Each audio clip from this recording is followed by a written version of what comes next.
Pre-game already? I'm not even ready, coach. Ready, coach? Coach.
for yourself.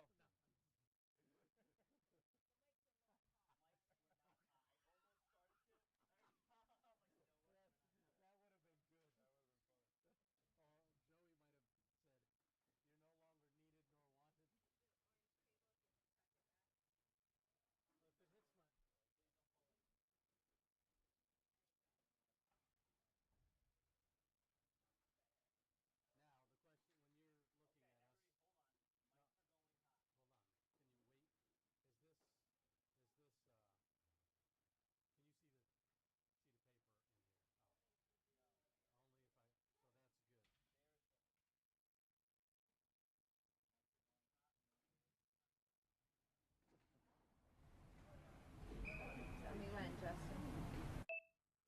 Whoa, okay. And go. Good evening, everybody, and welcome to. Stop. Wow, that's a good start.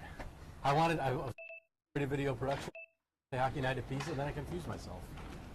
It's very easy to confuse myself. That's not hard to do. I try to do it often to keep Joey on his toes, so he's got to do a lot of editing. Ready? But, no.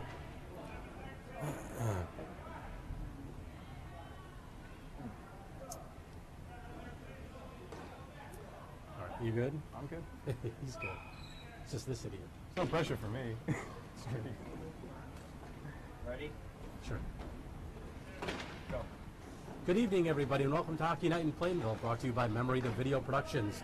My name is Dean Cornelio. I'm joined by James Tiso tonight, and tonight we have a D1 roller hockey game featuring two undefeated teams. The top-seeded Salty Dogs, early in the season, they're 3-0. The Allies come in at 2-0, and they are in third place right now. The two teams above them both have 6 points. Every time these two teams play, James, it's always an interesting matchup. We have allies against former allies. We have just had a history of very good games and a couple of storylines tonight out of a number of them to look at. One of them I wanted to bring up with you was definitely the goaltender for the Salty Dogs as he faces the allies, but there's definitely a story behind that. Yeah, Bayshaw is coming off of a 6-month injury, but he played for the Allies for 3 championships and led them to those championships with his great goaltending. And we're going to be seeing him come up against them for the first time on the opposite side of the ice. So that's one facet. The other one that we always like to talk about is Joey Delgado, the Allies captain, against Brian Curran, who's another former ally and just happens to be the Salty Dogs' leading scorer. But these two have quite a history together. Yeah, I spoke to both Joey Delgado and Brian Curran the other night. They both have good things to say about each other as players and offensive, defensive linemen, but they also have a strong rivalry. They'll be looking to talk a little smack, play a little hard with each other, and I think we're going to see an interesting game out of them. Curran's offense against Delgado's defense. We'll see what happens here tonight. And coming in tonight, myself, I saw Delgado was behind the in the back here, and Curran came in. And normally Joey will write a little message next to Curran's name, some little comment next to his name as he's signing in before the contest. He didn't write one tonight, so Curran's like, Joey, you're slacking. What are you doing? So Joey's like, hey, don't worry about it. I'm a little slow tonight. And Curran went on his way, and he went to change. And Delgado came up to me and said, well, what he doesn't know is I'm in the back here writing a little message on his water bottle instead. So that message, I got a little piece of what that message was. And Curran may have already seen it now, but he'll see it coming into the game for Brian Curran, a.k.a. Loser. I'm not sure he's going to appreciate that. And we're going to see who is the loser tonight. So it's the Salty Dogs and the Allies. The opening face-off is coming up next.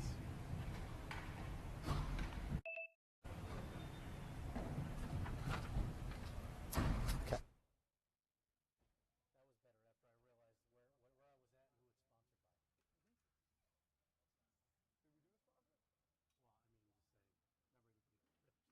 who it's sponsored by. Did we do the sponsor? Well, I mean, just saying. Remember to put it. Oh, good. Thank God. Are you wearing a thing for the U? You have a thing for the U? Okay, I was going to say.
welcome to Hockey Time on Memory the Video Productions. I'm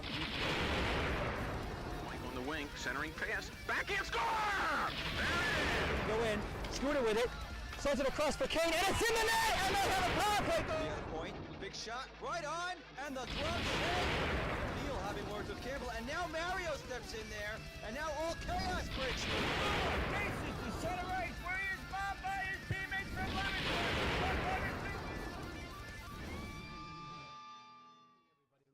in Plainville, brought to you by Memory the Video Productions. My name is Dean Cornelio. I'm joined by James Tiso tonight, and tonight we have a D1 roller hockey game featuring two undefeated teams. The top-seeded Salty Dogs, early in the season, they're 3-0. The Allies come in at 2-0, and they are in third place right now. The two teams above them both have 6 points. Every time these two teams play, James, it's always an interesting matchup. We have Allies against former Allies. We have just had a history of very good games and a couple of storylines tonight out of a number of them to look at.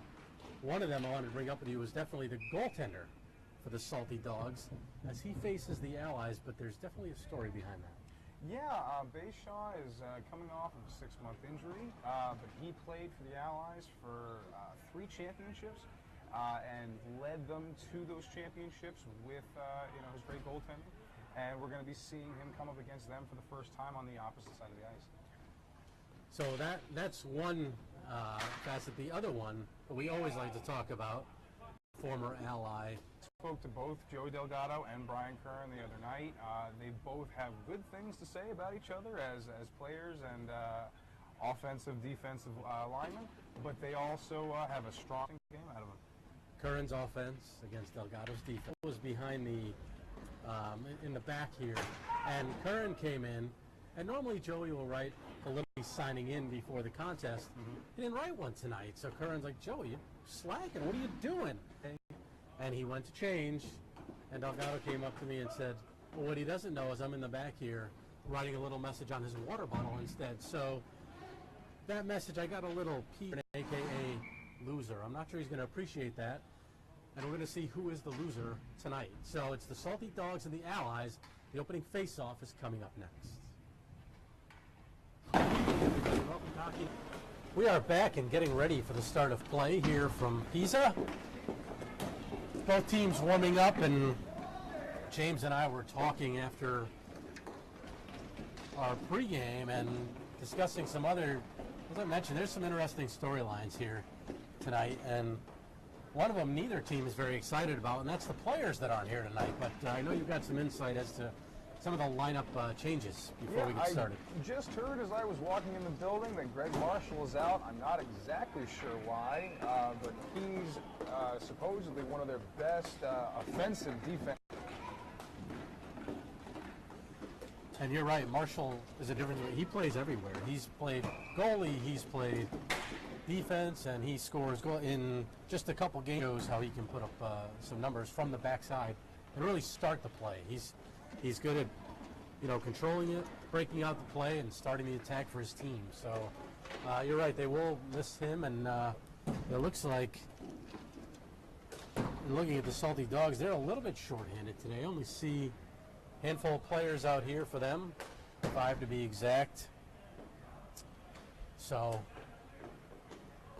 the Dogs, They're going to be playing a lot of hockey tonight. both teams will be, both teams, absolutely. So it looks like it's, if this was deck hockey, 5-on-5, it'd be Iron Man right now. But as we know, it's 4-on-4, so at least they'll be able to rotate a player out. Bayshaw here cleaning out his crease in front of us. He must think there's ice out there or something. Goalies are a little bit, off the wall sometimes, so they tend to do some odd things. But Interesting Bayshaw's fact a of good Brian guy. Kern, and that the great goalies that are here are spread kind of thin, playing for multiple teams and really getting played hard, and not being refreshed by any young here, and there's a declining number of players playing throughout youth and junior hockey. That's your feeder system, and right now the feeder system's getting a little bit low, a little depleted, and so there will be guys playing more or things will happen to certain divisions in time. But as we got started, you hear at the competition, and he wanted Tommy Riscotti out here, but you mentioned Greg Marshall not here for Salty Dogs. Tom Riscotti, who's been a force offensively, he's been a Riscotti at 15 points last season for the Allies, and he hasn't played a game yet. The Dogs in blue, that's Curran. Curran makes a move and had it poked away by 77, Sean Conway. 6 in the orange there with the ball is Todd Latry carrying near sideboards. And that's Phil Elliott in the red. Allies wearing the red on the far side. Oh, there's a errant pass, turnover, shot wide of Bayshaw. Shot taken by 22. You're talking about your feeder system. Phil Elliott had his kid out here just a little while ago before the game started, getting him used to carry. A little young to bring him up yet, but there's a shot and great opportunity in front by Elliott.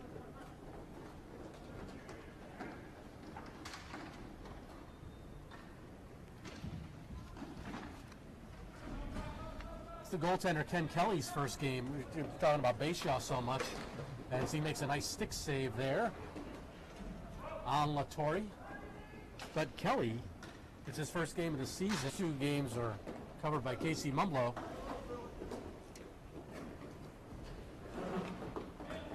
So Kelly, last season in this division in the summer, he was just 3-5 at a 6. Throughout the last year, looking back at some of the statistics. So that shot missed short side. Opportunity taken by Brian Curran. Leads the team in goals right now with 9. Here's John Leposki. Leposki, you talk about a guy, you talk about a feeder system. Leposki's played here for years, and he's had skill from day one. If Kelly, with the opportunity, a ball could pop out behind you, but able to make the stop. But Leposki, a good pickup for the Dogs. He's not been on the team, but just in the first 3 games, he's got 14 points. So not too shabby of a debut. Brian Curran has completely reworked this roster from last year. Didn't quite make it to the finals. Brought in a whole bunch of new players. Yeah, last season was their worst thing. They were a 7-2-1 team, and last winter they were 6-3-1. That spring season I mentioned 7-2-1, first place. So they went from first to one of the bottom teams, but not showing up. Different rosters. You don't know what you're going to get, and I don't think that certainly was not indicative of what the Salty Dogs are able to do. Consistently. That was more the exception than the rule, I would say. Right to go, Saloni, who's wearing 22 tonight. Shot again, side of the net. At the Allies line, Curran tries to go to his forehand. One-on-one chance. Stopped by Bayshaw. On Taloni, and here's Carlisle. Dan Carlisle, 4 goals, 7 points in the early going. Bad pass there, pass across, and Bayshaw saved his defenseman. Carlisle made a poor pass, intercepted by Latry, set up Taloni, one-timed it. Bayshaw had the answer. Bayshaw's looked good here in the early going here, James. Bayshaw's going to have something to prove coming back from that injury, but it looks like he's fresh and he's excited to play. If he can't get up for a game against, that's why he was barking a little bit before we even got started.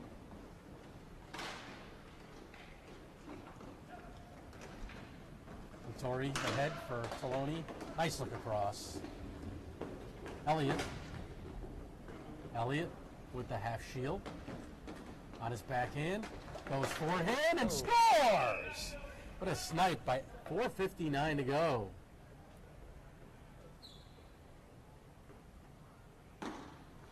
Nice control there by Elliott. That ball really does have a lot more curve than a puck. For someone newer to the game, absolutely. Bayshaw wasn't too pleased with that curve that you're referring to. The shot blocked. Opportunity for Adam Davis. The other way now, Latore. Latore, left side, blocked. Radigal will take it. Curran applying the fourth to the goal scorer, Elliott, who lost it. Now he's got it again. Sends across from Latore.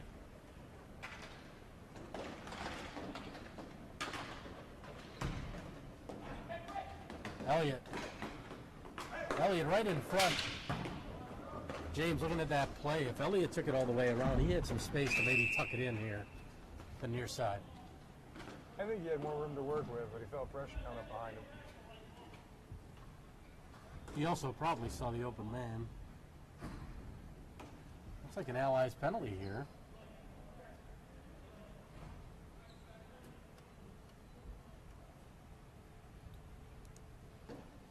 So 4:10 left. We got a tripping minor on Sean Conway. So the first power play in the game goes to the Dogs. Looking to even it up. Carlisle gets it back to the point. Leposki. Davis tried to take the shot. Here's Leposki. Left point as a man open on the right side. Gets it to him. Wide open. Now try to send it back across to Davis. Nice play by Leposki. Carlisle now. I'm really surprised, James, right now not to see Brian Curran up there. You would think on a power play. Look out. The Dogs near turnover. You would think with a man advantage that Curran would be out there. Shot, nice save. Nice save by Kelly. It's a good test right there. Low, kick the pad out.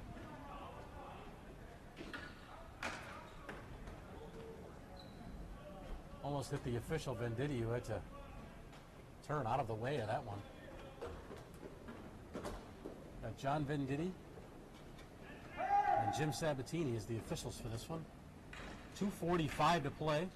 Slapper trying to get it through screen. It was blocked by Bradigo. Bradigo, though, lost the stick. Penalty time is over. Man open in front. Couldn't get the ball to him. Here's Delgado. 2-on-1. Across, and they fan on it. Fumbled it right before he got his stick on it. Conway spent too much time in that penalty box. He couldn't get back into the swing of things.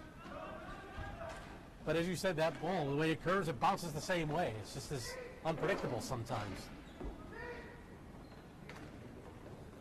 Bradigo. He was looking for Conway. Carlisle, broken up by Delgado.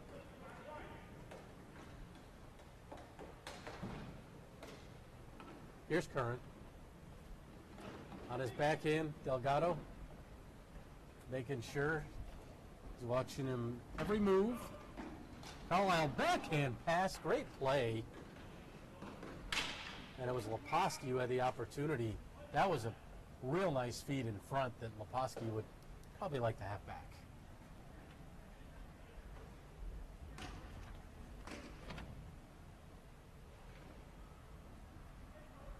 .137 to go. We should mention our crew doing the tough work here. Anjanette Rieger behind the camera. And our Director of Operations, Justin Cowett. Man, the titles they throw around up here with MVP. I got to talk to Delgado about this. 3-on-2. Nice move. Shot. Oh, Bayshaw's knocking out. Low rebound there. Conway. Conway right in the slot. Had a man going to the net. Bayshaw's been good, especially in the last few shots. Not a lot of rebounds.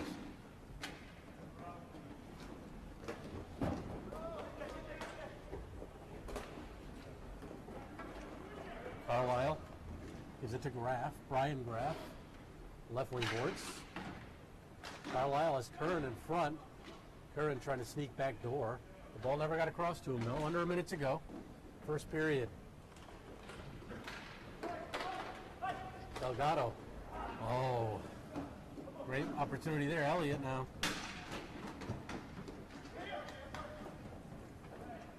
Elliott led the team last season, 16 goals, 23 points in the summer, for an Ally squad that went 5-5 and finished in 4th place. Made the playoffs, but Leposki interfered with him. Official waves it off. Under 30 to go. Curran's trying to get a last-minute rush, last-second rush to tie it up, and he missed the net. Can the Allies add to the lead in the final seconds? 2-on-1, blocked. Nice block by Brian Graff. Leposki, shot deflected. Again, Carlisle takes the chance, and time will run out. James, quite a flurry there in the final minute on both sides. Yeah, the Salty Dogs really wanted to get one in before the end of the quarter there, but not going to happen. Guess it's periods, isn't it? But it was some good action, though. I mean, not unlike what we might have expected. You know, I'm sure the outset Bayshall was going to be up for this game. Bayshall's looking great out there. I don't see any sign that he's hurt his knee as he glides across the court. But remains to be seen if he'll be able to keep up this level of play throughout the game. It was a good period on the other end for Mr. Kelly in his season debut. The few shots he's had, there's been a few testers, kicked the pad on one. A few shots they did miss the net, but overall, he's looked good, and they helped kill off that power play as well. I think the Allies are going to expect a lot from them. Their other goalie, Mumblau, has been doing extremely well for them. Right. And he's going to be expected to step up to the plate to keep up that level of play. Shots in the first period favored the Allies, 15-13. They lead 1-0.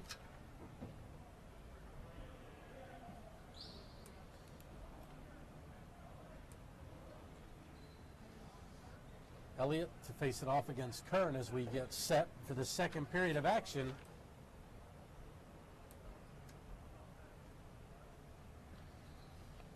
It'll be goaltender switching ends. Kelly in front of us, Bayshaw at the other end. Dogs will now attack the near net our way. So that's Adam Davis.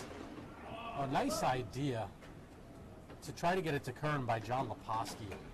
Leposki could have easily tried to sneak it in short side, but if he got it over to Curran, he's got an open net because the goaltender Kelly was hugging that post and there was no way he was getting across. Leposki now, poke checked, broken up by 77 Conway, and it's taken by Latore. Aaron pass though. Nice look, one-timer. Oh, and it's thrown in. Leposki from Curran. That was a good effort. That was unfortunate for the goaltender on that one. But that one was a mistake, a rare mistake tonight so far by Todd Latore. His pass went right to Brian Curran. That's not the man you want to receive the pass if you're in red tonight. Maybe you thought he was still on his team. Yeah. Maybe. But Brian Kern has spoken in the past about how the Allies' defense is very technical and hard for his hard driving offense to get through sometimes. So when he has the chance, he's going to take it. That slapper right on, and Bayshaw was able to see it through a screen, love it, hold it, cradle it, no rebound. So it's a great opportunity for Conway. Bayshaw's been really great at maintaining control of the ball when it enters his field of view. As soon as he has his eyes on it, he's getting a hold of it. Send up to Elliott, who shoots. Deflected wide. Bradigo in there. Bradigo, normally defenseman. He can be offensive-minded as well, for sure, as he tries to steal it from Leposki.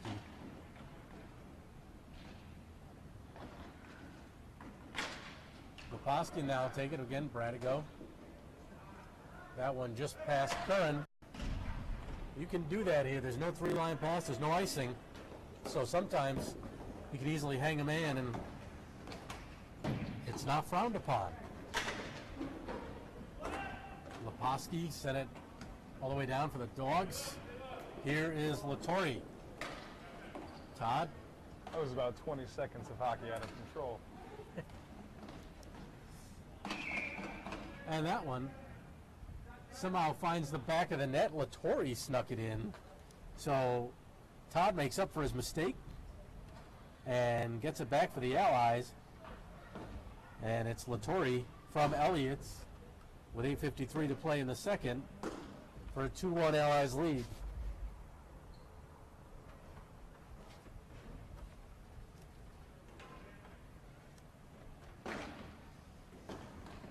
My correction on the pronunciation, it's Todd Latore.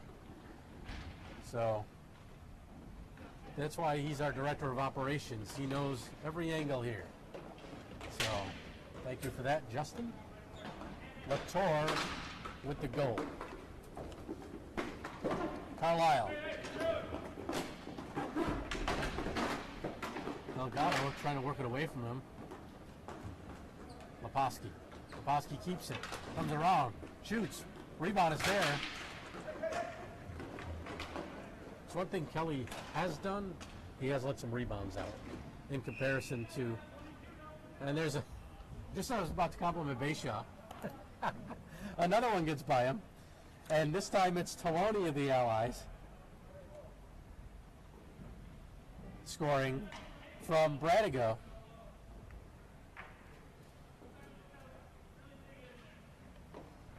That's exactly the way, though, James, that the Allies wanted to answer 2 goals in 45 seconds. I think they took a chance to go at Bashaw after they knew that they'd taken him down once, and he was thinking about that last one. Let's get another one in under a minute while he still has a shake in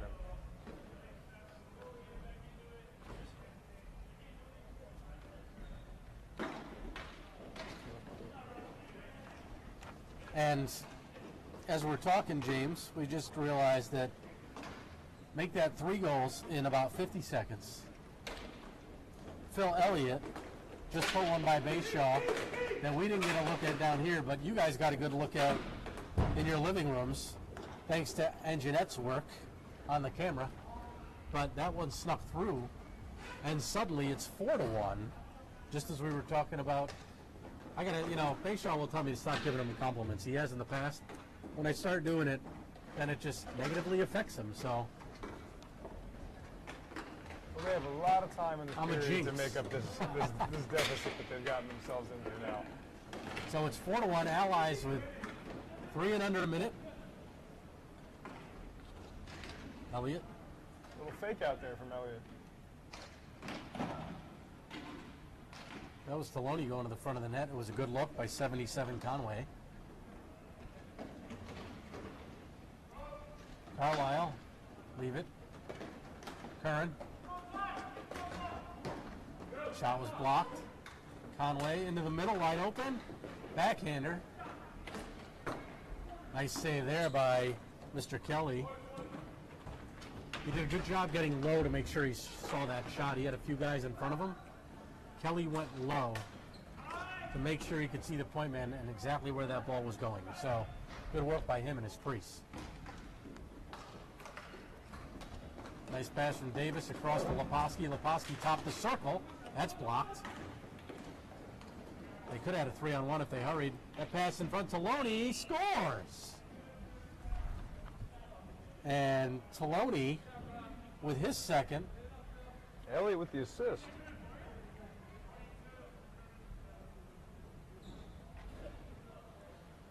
This one, James, quickly becoming out of hand here. Wonder if Curran will call a timeout, try and settle his team down. It's now 5-1. Now it's 4 goals in 2 minutes and 35 seconds, approximately. That's hard on morale. You're going to see quicker shots and guys trying to get that deficit taken down, and they might toss them away when they have a chance to actually make a good shot. Shot missed the net, did Curran.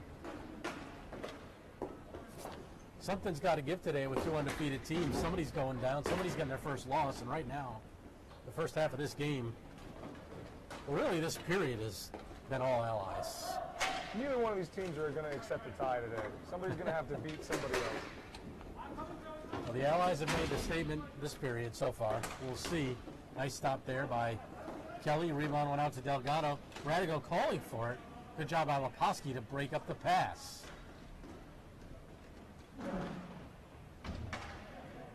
Leposki. Allies trying to keep the pressure on the Salty Dogs, and they know they've got them down.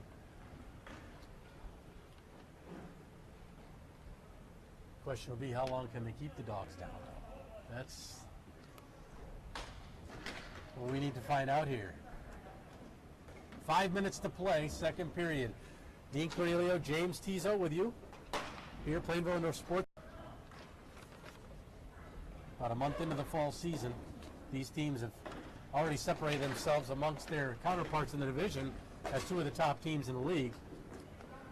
Now let's see, it's their first meeting against each other.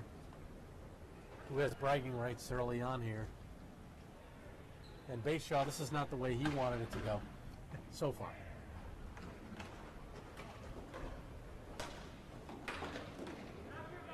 That's Carlisle. Fanned on it, ready to go. Across one timer, and that's a good save by Bayshaw right there. Got the pad on it. Kicked out to his defender. That shot missed the net. That one went off Kernan, almost back into his own net. Luckily for him, it bounced over the cage. And we get the whistle. So, interesting to see how Bayshaw would react to that. And you and I both know he doesn't want any more goals against. And that was a good 2-on-1 stop there to try and keep it within striking distance.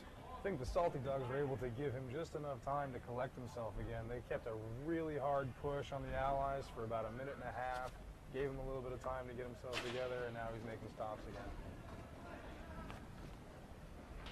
Leposki. Broken up, pass in front. That was Elliott to Taloni.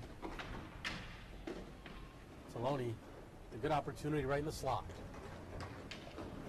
Leposki couldn't make the move he wanted. It's a dangerous pass in the middle. Overall, Latour's played a good game, but he's had a couple passes up the middle that if the first one cost his team, that one could have been a very dangerous situation. Can he get another one, Latour? Bayshaw to stop, another try. And that one snuck by the goaltender, Bayshaw. So he got his own rebound. And Latour able to make it a 6-1 game.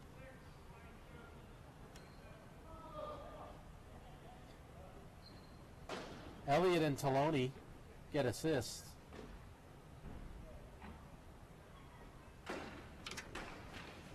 That one, you only want your goaltender's main job is to stop the first shot. He had to stop about 3. The third one finally went in. There's only so many you can expect him to see the ball in between the people that are trying to hit it. Especially the way the caroms go. You were talking about it as someone relatively new to the sport and the way it curves and the way it bounces. And, frustration on his part, I'm sure. He's got 8 goals, 10 points in the early going. Pad save Bayshaw. Knees there for a second. It's a good shot, given the position he was in. Latour winds, slaps, and Bayshaw, the stop, able to see it all the way. And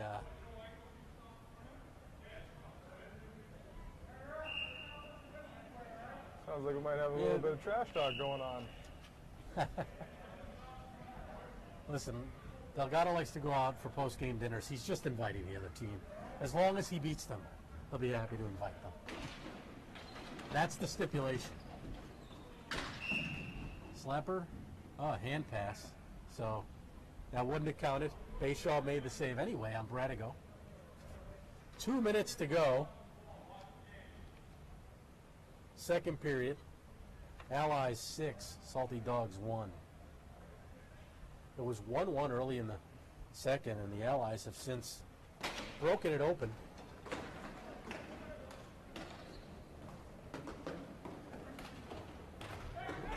Curran.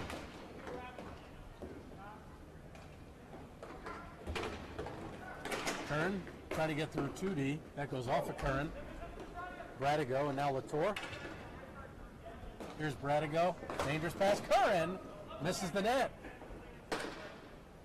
Bradigo immediately shouted an expletive after he saw where that ball was going. Immediately regretted that. He put it right in front of Brian Curran.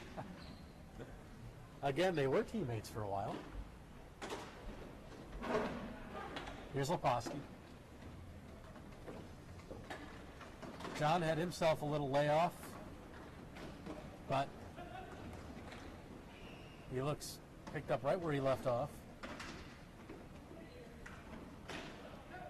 Latour across, one-timer. Rebound is there, and they score.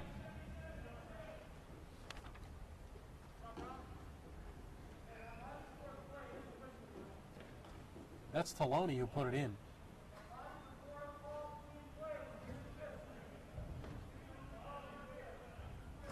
So with an even minute to go, Well, we saw what a minute did for the Allies in the beginning of this period. Maybe true. the Salty Dogs have a minute like that in them. they're going to need to. They need something. They haven't done anything to slow it down, and in fact, it's only almost just got worse. One more goal, and it's running time here, folks. 7-goal difference. It's running time here in Plainville, and we're at 7-1 right now. Oh, Curran, there's a goal. There it is. Leposki from Curran with 39 seconds to go to stop the bleeding, at least temporarily.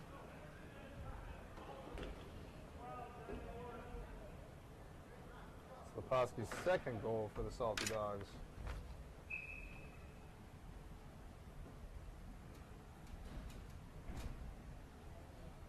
He's going to have a hard road to haul if he has to do all of them by himself. That one cleared down. Waiting forward is Phil Elliott. Elliott, Carlisle defending him. Knocks the man down, takes the ball away, flips it to himself. Final 25 of the period. Carlisle trying to get another one back. Delgado defending. Shot, hit the post, inside post, and came out. Here's a chance, and that one is deflected. And nearly a souvenir for the fans there behind the wall. You almost called it there, James. That would have been 2 in the final 30 seconds of the period. But really, that one hit the inside. You know, I got to be honest. I didn't hear a ping on that. And the inside of the net goes around to a certain point. If it hits that inside and comes out fast, you're not watching it. It'll come straight across like I think it might have in that situation. Look out. Delgado had it in his feet. Lifted Curran's stick.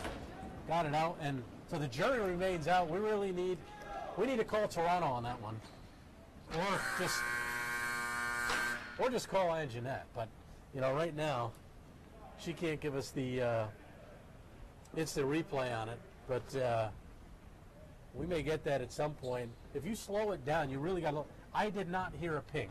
Normally it hits that post, you hear iron. That was not iron.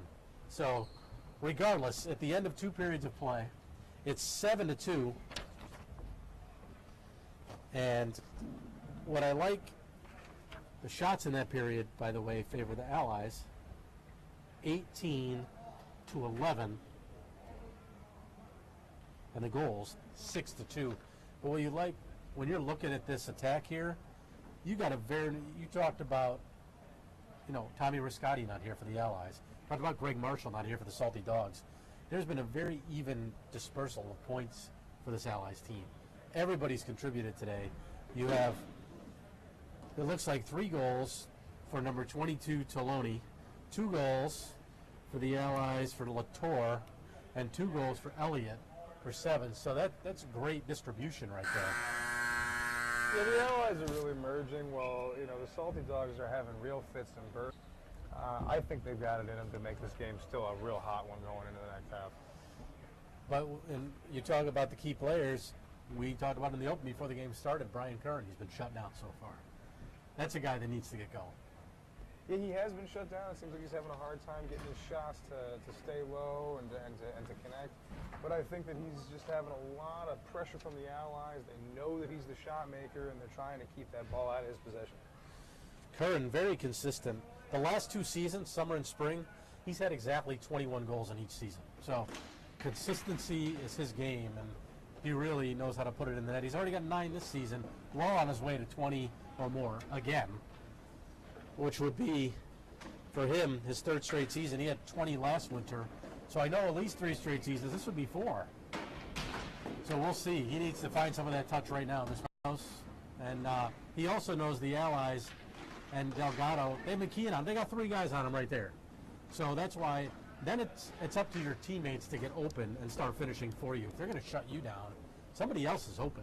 I think if Leposki and Carlisle can start taking up the areas when Curran is getting maxed out, I think they're going to be open for great shots. Here's Conway. And Out of bounds. there's another souvenir for all the folks around the rink that are eagerly watching this battle. Capacity crowd on hand today. Paying attendance, about 2.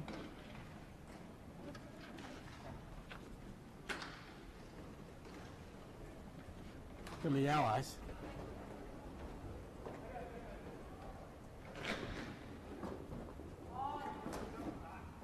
Carlisle. Send it down. You know, the Allies will take that. The Dogs want to dump it down. They're not the ones. They're the ones who need 5 goals. The Allies don't need 5 goals to come back here. Nice look across. The Dogs need to control it and make sure they're passing with a purpose. Because you can't just dump it down now. It's not going to work. It's too late in the game to get rid of the ball. They got to find a way to keep it. And James, I got to give kudos to you today, man. James came to us all the way from Vermont down here to announce this game for you guys. So, you know, compliments to you for getting down here, being down here, and getting involved with this. I'm having a great time, Dean. I'm thrilled to be here, and I'm happy that you guys had me. And The Dogs can make it more interesting. They're trying to with a purpose down there right now. Leposki, one more, he gets himself a hat trick. He's got both Dogs goals.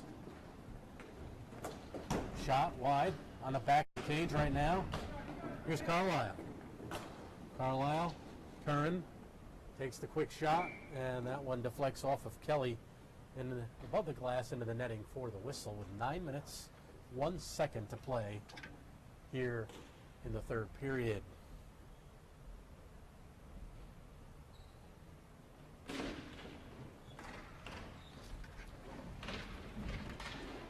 We want to mention that MVP Productions, sponsored by Wooter Apparel, the #1 shop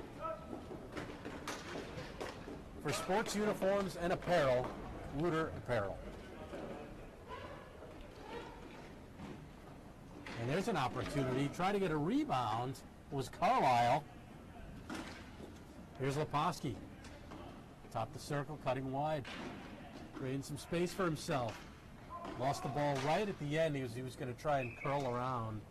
Looked like he was going to try and make a little stuff attempt on the other side. Yeah, the Allies are doing everything they can to try and keep that ball away from the net. They're going to want to keep that gap as big as possible. I'd expect to see a lot of Curran and Leposki in the last 8 minutes, 26 seconds. They should not be coming off the floor. Along with Carlisle and Davis. Carlisle. Ball bounces over the stick of Davis. Here's Delgado. Leposki gladly took his pass, sent across, and it's in. There's one for Mr. Curran. And this one, it's Curran from Leposki. And the Dogs make it 7-3. A touchdown and a field goal here for the respective squads. That's the kind of goal at this time of the game that can really change the momentum for a player. Once he gets one to drop like he just did, you're right, you never know. He's going to start shooting from everywhere. And, you know, if they're able to get another one here, Kelly's goals against average is usually around 5-ish or so. That one, nice stop. 5 to 6, so he's been known to give up some goals too. The last season he had where he was above 500, and there's another great shot by Carlisle. The last season he had when he was above 500 was a winter of last year, a year ago. Nice stop by Bayshaw on Bradigo. Ken Kelly went 7-2, but that's when the Allies were in D2, one division lower. They won the league. They had to move up. Since then, last spring he was 3-6. In the summer he was 3-5, and now it's his first game. So again, his goals against and those were 5-point. Just over 7 minutes to play in the third. Dean Cornelio, James Tiso with you. I'm Jeanette Rieger behind the camera. Our Director of Operations, Justin Cowett. It's Brian Graff along the boards, guarded by Latour. Carlisle. Here's Leposki. Leposki has Davis. Couldn't get a stick on it. Curran is off the floor right now. Not for long. Carlisle comes on. Takes a break for Curran.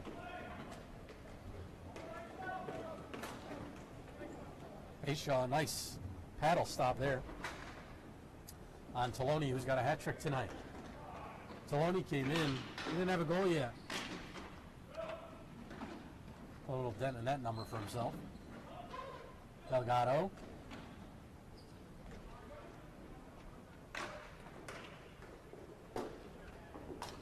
Sent down by Elliott. Here comes Davis. Davis. Bradigo lets him go. Blocked by the defense. It was Conway.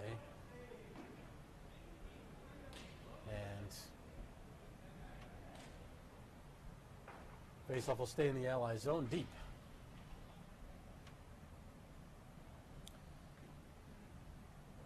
Another person not here tonight, we haven't mentioned his name, but he's a key out for the Allies, is Dave Barillero. Dave is a scorer. There's another guy who's a scorer. He has 3 goals so far in the season, but you talk about a guy that's gifted offensively, 15 goals in the summer last season. Previous to that, 24 goals in the spring, and a year ago in D2, he led the entire league with 28 goals, 16 assists, 44 points. He is not here today. Bradigo, that pass went to Curran. Curran will wind and slap. Kelly to stop, and cleared out by Conway. Here's Leposki. John will send it into, well, what looked to be an open area, but Delgado got a stick on it now and leads the rush for the Aces. Curran has some space, not sure what to do with it. And Curran just took too long to make up his mind. Delayed penalty coming up on the Dogs. Looks like a trip.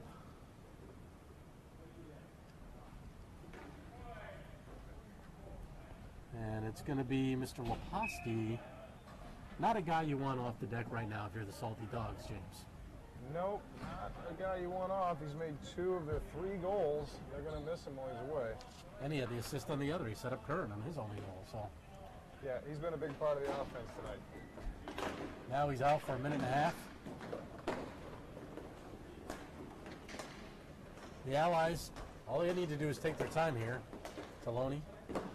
Taloni could have shot, gave it back to the point, and that's deflected. The faceoff will stay low as it went off of the Dogs, off of Curran or Carlisle there. They were both defending on the play. 4:38 to go. Time working against the Dogs, especially since they got a minute 15 to kill on the Leposki penalty. Taloni takes it. Tried to curl to his forehand to get a shot off. It hit Carlisle. Taloni will take it. Both point men are open. Gets it back. Conway. Taloni. Return pass. Conway. Elliott trying to take it. He gets it. Elliott takes the shot. A weak one it was. Bayshaw had the stick down, able to cover up. That's what you got to do as a goalie right now. You got to keep that ball contained. Allies can't dump any more in.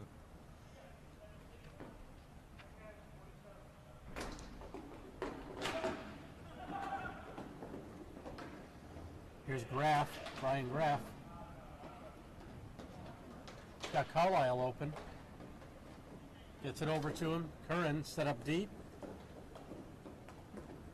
Across the Allies line he was, but Carlisle's going to dump it down. Still killing the penalty. 25 seconds left on the Leposki minor for tripping. Here's Latour. Latour over the Dogs line. Loney shot blocked. Here's Curran. Curran would like some space, but I think the other thing working against the Dogs right now is their short bench. That's another issue for them. They came in with just enough to play. I don't think they have any bench at all. They have one who's one in the box and one on the bench, so they have one sub, but that's not a lot of work with. Not a lot to work with. None of these guys have had much of a break. nice look. Intended for Conway from Elliott. Broke it up. Here's Curran. Curran had it poked. That was a good play by Latour. Here's Taloni coming in. Pad save. Rebound. Oh, I think Bayshaw got a piece of that. Great job by Bayshaw. Keep it out of the net. He's slow to get up now. Not sure if that knee's bothering him a little bit, which you alluded to earlier in the contest. He's still down. Looks like he's favoring it. Here's Leposki out of the box. Dogs at full stretch. Carlisle, last man back. If he loses it, they're in trouble. Intended for Davis.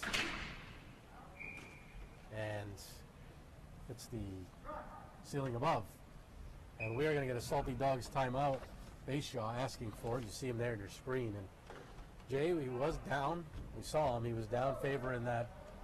Took him a minute to get up. He did. It looked like he was in a little bit of pain. Maybe he took a little bit of a stick to the head.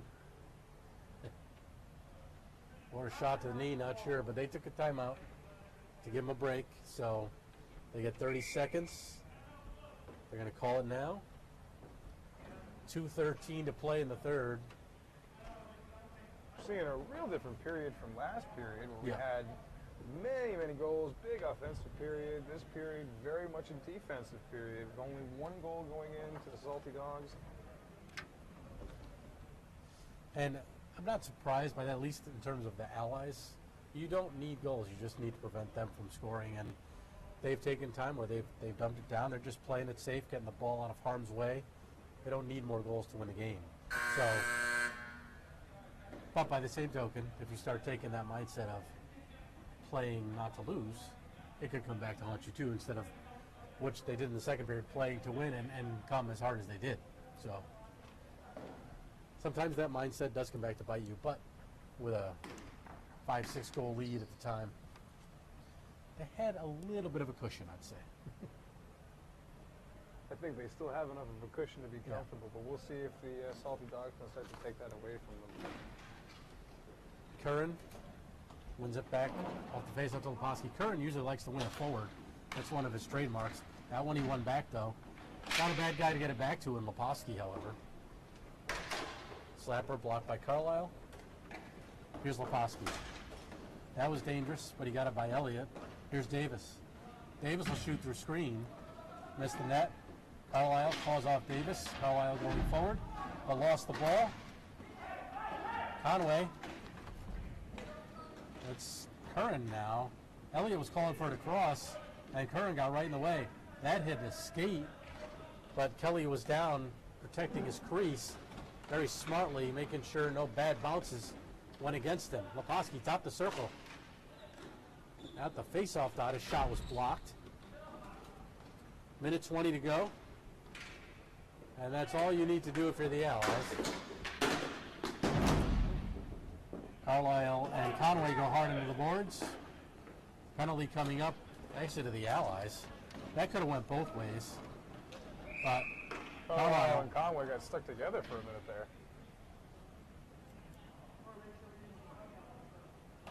So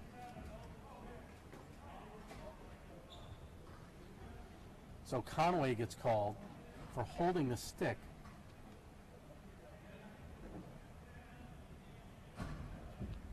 With a minute 3 to go.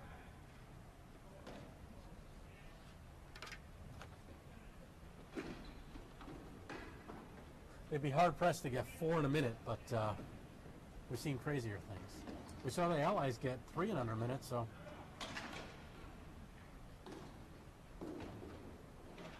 Here's Graf. Not sure why he's wasting time. Nice pass across, Curran, and a goal. That was quick. So, Curran from Leposki and Graf. A power play goal with 44 to go.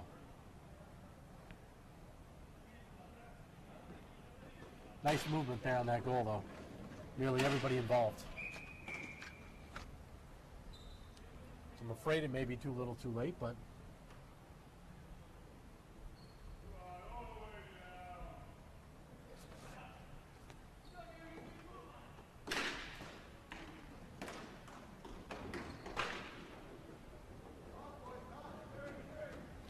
Leposki.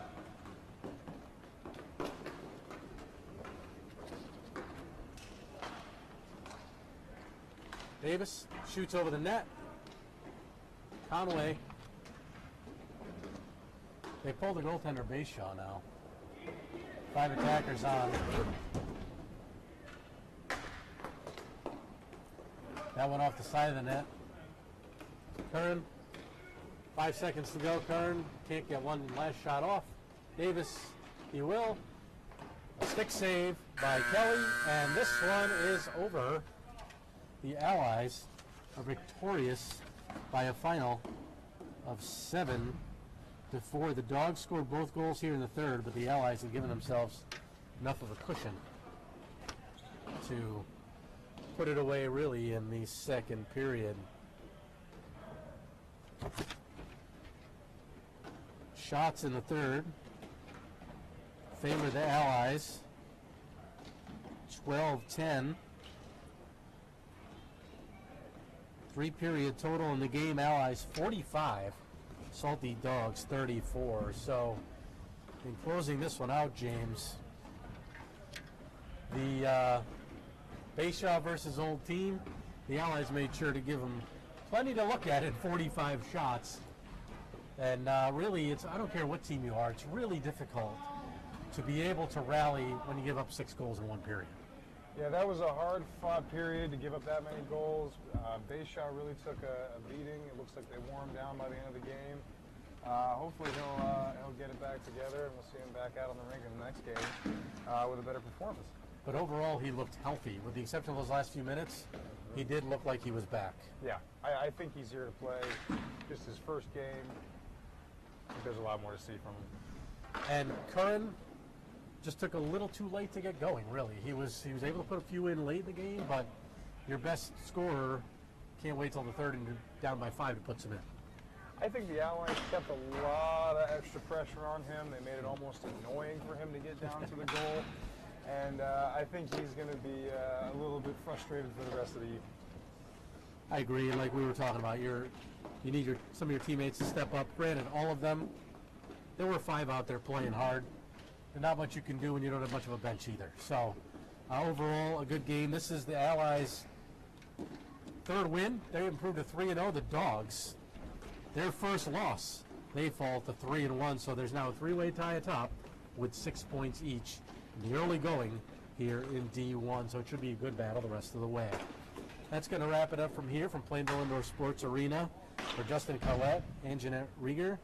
And James, it was a pleasure working with you. And continued success with this. I am Dean Cornelio. Good night from Plainville. Once again, tonight's final score, Allies 7, Salty Dogs 4. Good night, everybody.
Hockey Time on Memory the Video Productions on the Mike on the wing, centering pass. Backhand score!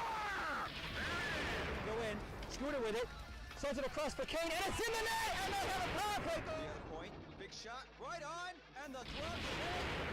Neal having words with Campbell, and now Mario steps in there, and now all chaos breaks loose. Faces to center ice, where he is bombed by his teammates from Lemonster. Hello and welcome to Hockey Night at Pisa. I'm your host and play-by-play man, James Tiso.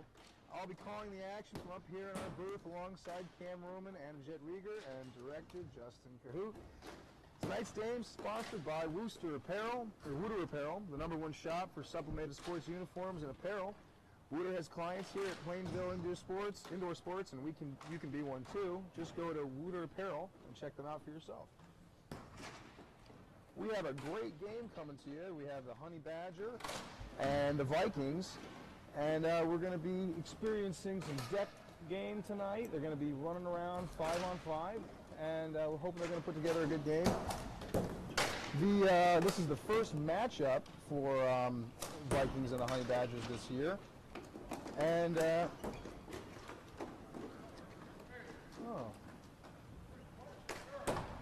Honey Badgers are this year's defending champs, so they're going to be looking to keep the game alive and fight back the Vikings. Vikings, Anthony Goslin is leading the leagues with 5 goals in 2 games, so I'm sure he's going to be looking to take that momentum right into this game and put some goals in the Honey Badgers' net. On the Honey Badgers, we got Dave Newman. He took home the MVP playoff trophy last season. So we've got a lot of great deck players out here tonight.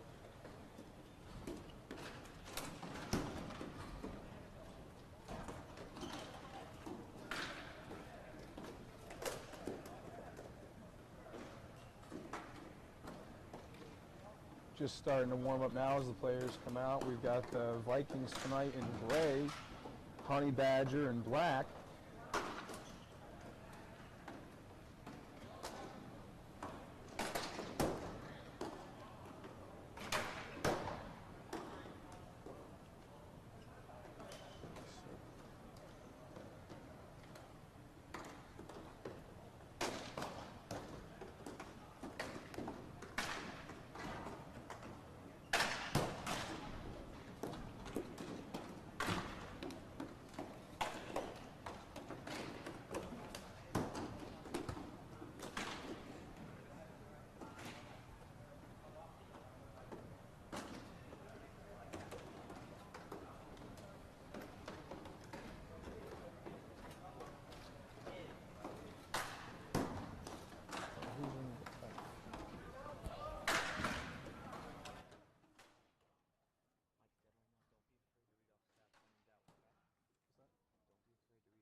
Honey Badger are going to be feeling the loss of Brian DeLue tonight. He's not going to be playing.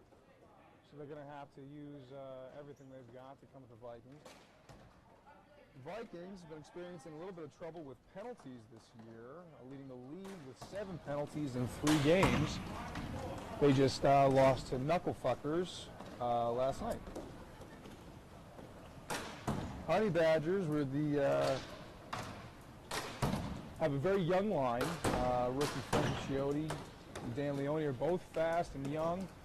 They're going to be looking to put a lot of goals in, wear out the Vikings a little bit.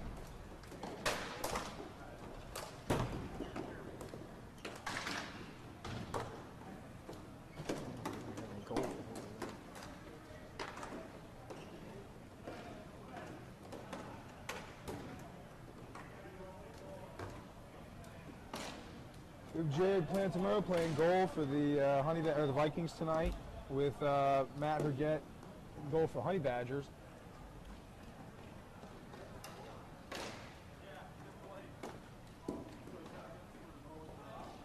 Matt Herget just played a roller game, So we'll see if that had any impact on him, if he's still fresh enough for this deck game he's going to be playing.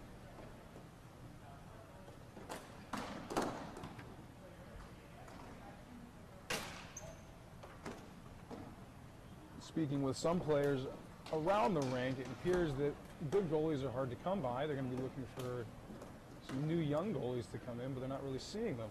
So goalies are getting passed around between teams.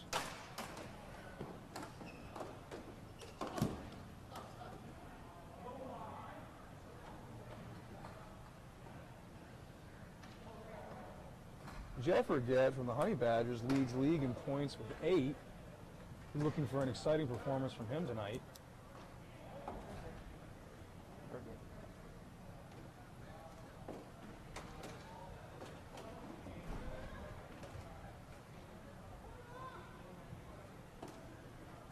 One of our 2 officials tonight will be John Vendetti, who is a tournament-level deck player and has won many tournaments.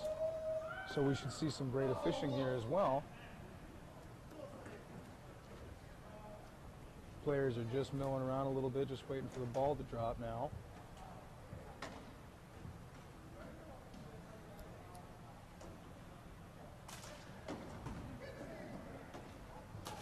The Vikings all have great matching jerseys with these big red V's on the front of them.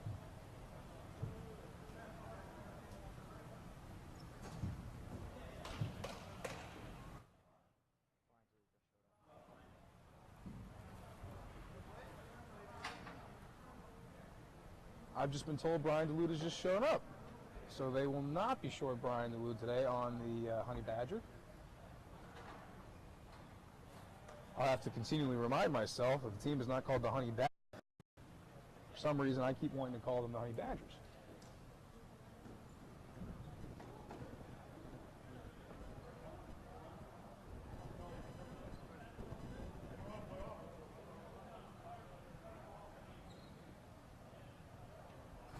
These are just about ready to drop the first ball tonight.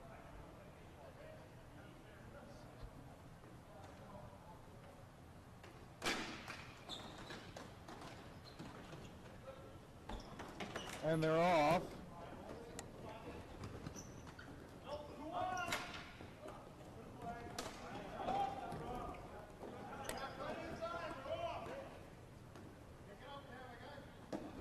Leon just bringing it up the court.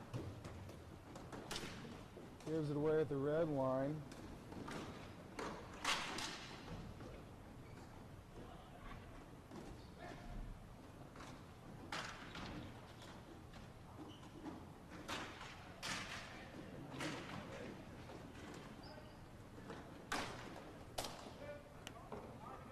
Stop by Urget.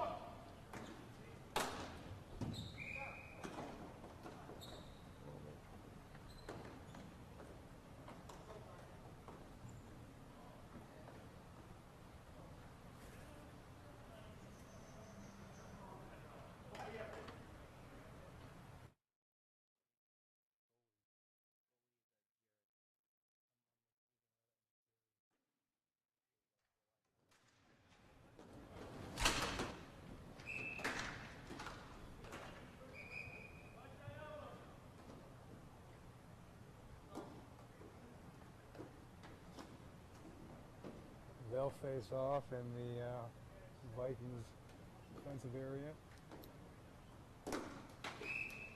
Matsumura bats it away.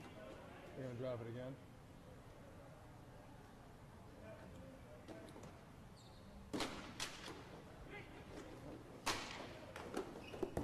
Matsumura kicks it away.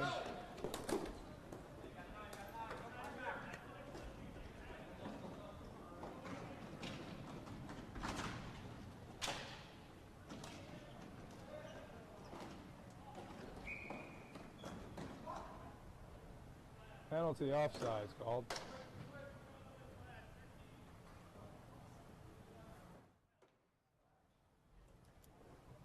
My mistake, it was a slash.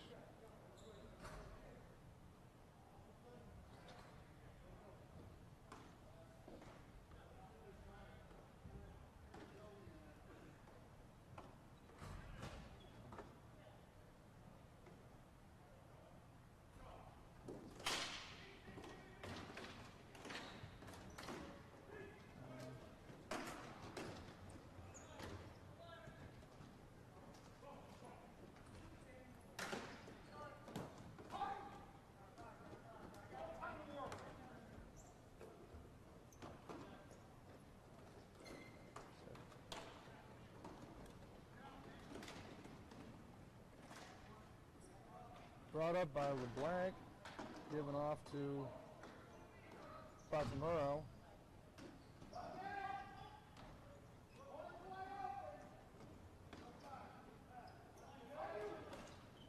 Vikings trying to get something together now. Haven't really had a successful shot on the Honey Badger goal. There's one. Stopped by Matt Herget. Evan LeBlanc trying to get it back up towards the goal. Vikings trying to keep it in play.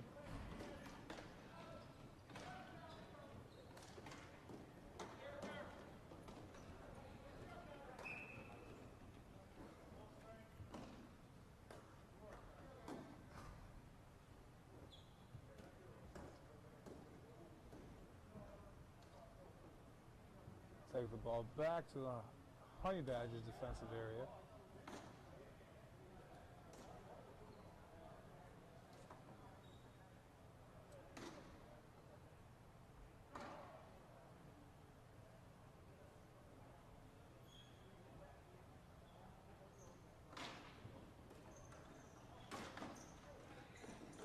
Vikings ball. Glenn Diaz tried to move it towards the goal. Honey Badgers got a hold of it. Quick push on the goal. Got to back away. Honey Badgers just trying to get control of it so they can get some sort of play going.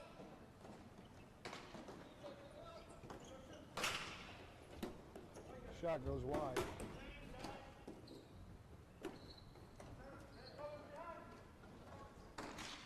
Fatimuro gets the ball taken. I'm going to have to go back to the first one.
Joining me will be Justin Coette.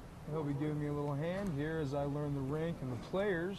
This is my first time calling a solo game here, and just not exactly familiar with every player. We're having a lot of switching. Absolutely. So here we have number 11 on the Vikings here. We have Nevis here breaking down, drops into the corner. Then we have Glenn Diaz here is going to set up for a shot, passes it over to 16. 16 is going to be Jeremy Lafrite. He comes in. Corey picks up in the corner, gives it back over to Nevis. Nevis drops it over to Titus. Titus, captain of the team, takes a slap shot, goes really high and wide. Let's Brian Talbot, staple here at the Plain World Sports Arena, knocks it over, hits Johnny back in the hip, knocks it over for Corey. Corey kicks it just wide. Right here you have Cliff. Cliff tries to get it to Jeff, could not get it out because Glenn Diaz keeps it in, but Jeff Kerr gets a shot off. Phil Gambino rush into the corner with Eric Titus, drops it to Jeff. Jeff gives it to Brian DeLude. Brian DeLude gets one quick shot on that. Jeff with the ball again, trying to make something happen. Honey Badgers had a lot of pressure on the Viking goal. And right there, you just saw Brian DeLude asking if the goalie even saw the play. And I don't think so. I think Jared just got over there just in time. Situation, telling him to calm down the ball a little bit, trying to have him set up. We have Swan and Gambino in the face-off here. Jimmy Sabatini dropping the ball. Swan's away with it. Gets the ball forward, quickly taken away by Honey Badgers. Yes, it is. LeBlanc takes a quick shot. Fun fact about LeBlanc, came here from an out-of-state team, Springfield Chiefs. all the commute from Springfield. He broke away from that team. Now he only plays in Springfield Chief. Now picked up a lot of lower and higher end divisions. And you can see him taking a shot there. Matt Herget smacks away with his glove.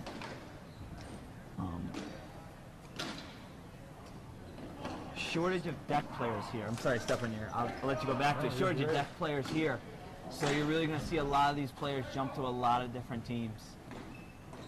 Black with the ball again. A lot of momentum going down there in the Vikings defensive area.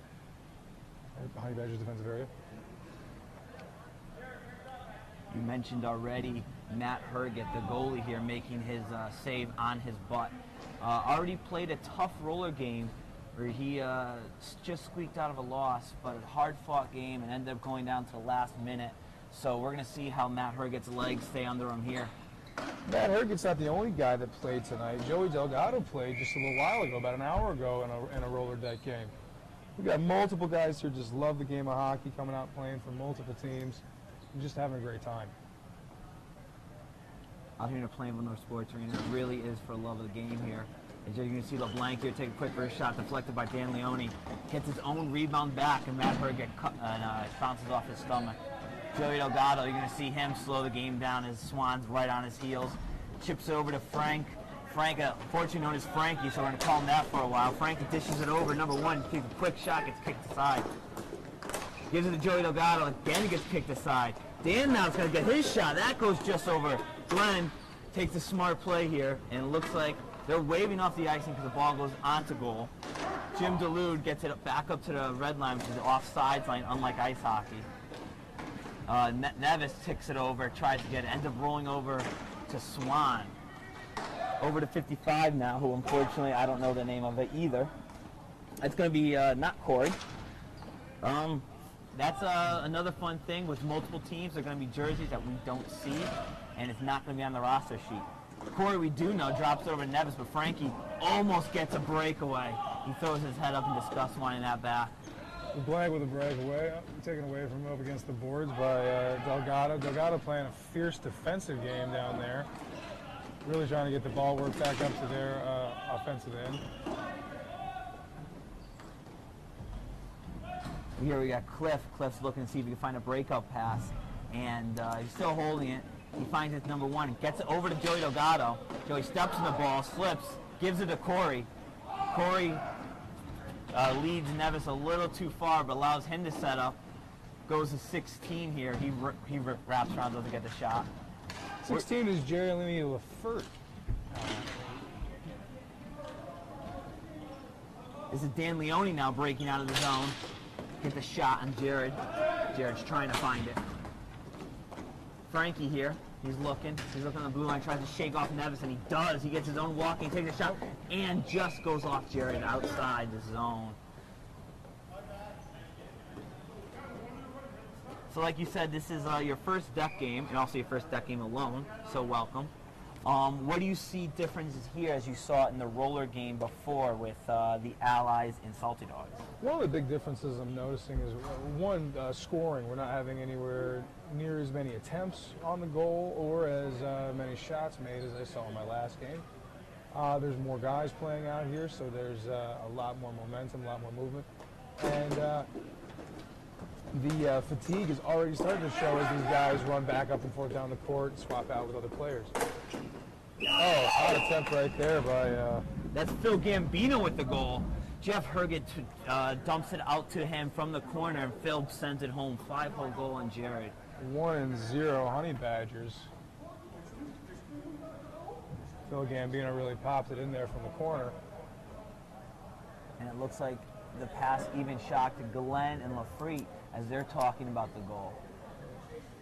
Can't really blame Jared though. Right there is right in top of the circle is a sweet spot for shooters, especially Phil, who scores plenty of goals on this team and even on a team as the Honey Badgers, where he does play roller. Vikings won that face-off, pushed it back to Diaz, bringing it up towards the Honey Badgers goal. Neves. So we have Glenn Diaz, gives it over to Neves. Neves keeps the ball on his stick, drops it to Titus. Titus takes a shot on net, but it deflected out by Phil Gambino. Brian Talbot kicks it out through the middle. Titus could have chipped it, he just missed it. The foot race now between Titus and Brian Duluth. You really got to want that ball in deck hockey. They're just running down after any loose ball and really need to contain it so they can save on that energy. It's definitely going to be a foot race here, as part of the pun. But it's going to be not only who can run the fastest, but who can pivot and who can be the most agile in this game. Glenn Diaz taking one of his patented slap shots, goes just wide. Cliff giving a stick check right out of his hands. Looking for a call, but nothing there. Now the foot race now here between Jerp Hergen and Diaz. Phil gives him another chance at it. Diaz and Herget fighting over the ball. Taking it back. What a save by Jerry! Save. Jerry's gotten in front of everything that's come his way so far tonight. Hopefully he can keep that going. Playing down in front of that one to stop it. Another difference here. Oh, and we have a goal by 16. Goal on Herget. 16, Jeremy Lafrite here. Jams at home. As I drop that.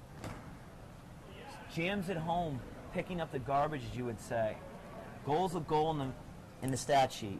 So here we are, tied it up in the first period with 4 seconds to go. You feel the intensity of the players as this game got tightened up. They're communicating more, talking more about their game plans, moving right into the next play. And as we hear, we're going to end the period with a slap shot.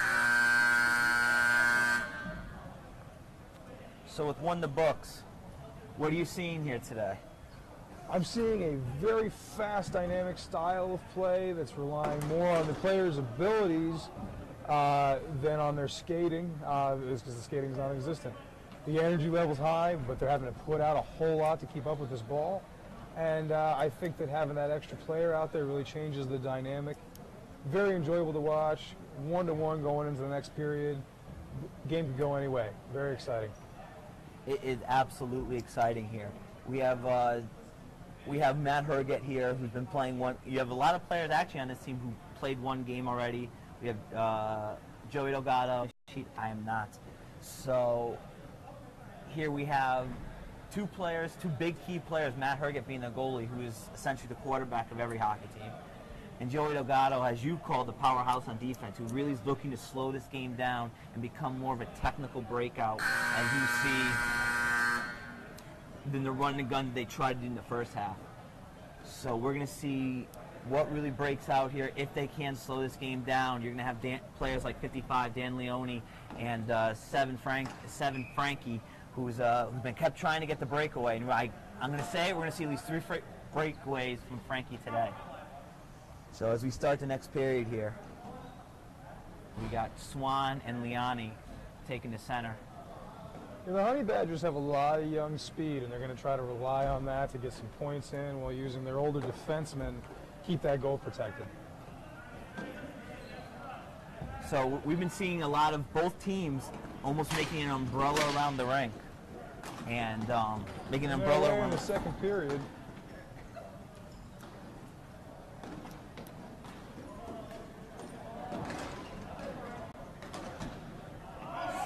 .55 dumps it onside. Oh, not onside. They're offsides. Joey's going to slow it down here as he has time. He makes 2 moves. Still has the ball in a second because it poked away. Yep, taken away from him. Jimmy Duluth here. Brian Duluth, the captain's brother, passes it. Gets it over to Frankie. Gets a little bit of room. What's he going to do with it? Just juggles it outside.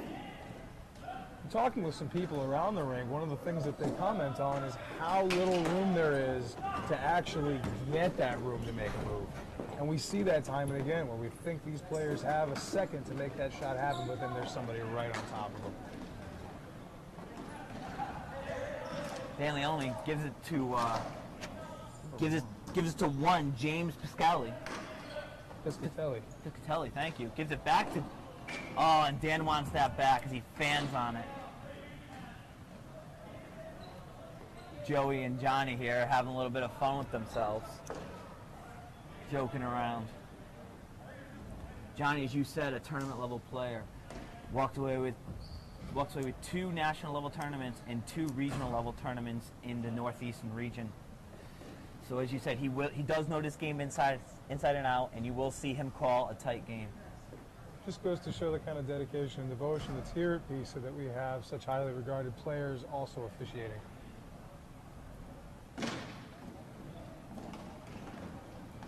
Joey makes a smart Delgado pass. with the ball, passes it off.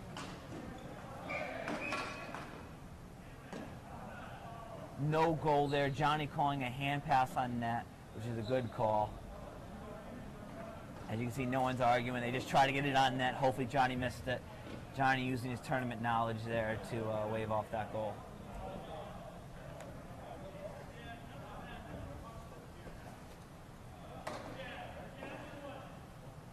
One of the major differences in this rink that you won't see in many other tournament level ball hockey rinks is the size. You were talking about as we have a shot, 2 saves for Herget. Corey kicks it out wide, and Jimmy's going to ice it. You're going to see these players not have the time. This rink's about 50 to 60 feet too short to be an NHL-sized rink, as a lot of these tournament rinks will have. Sure, it makes it much more playable for these deck guys, but it doesn't give them more room to work with.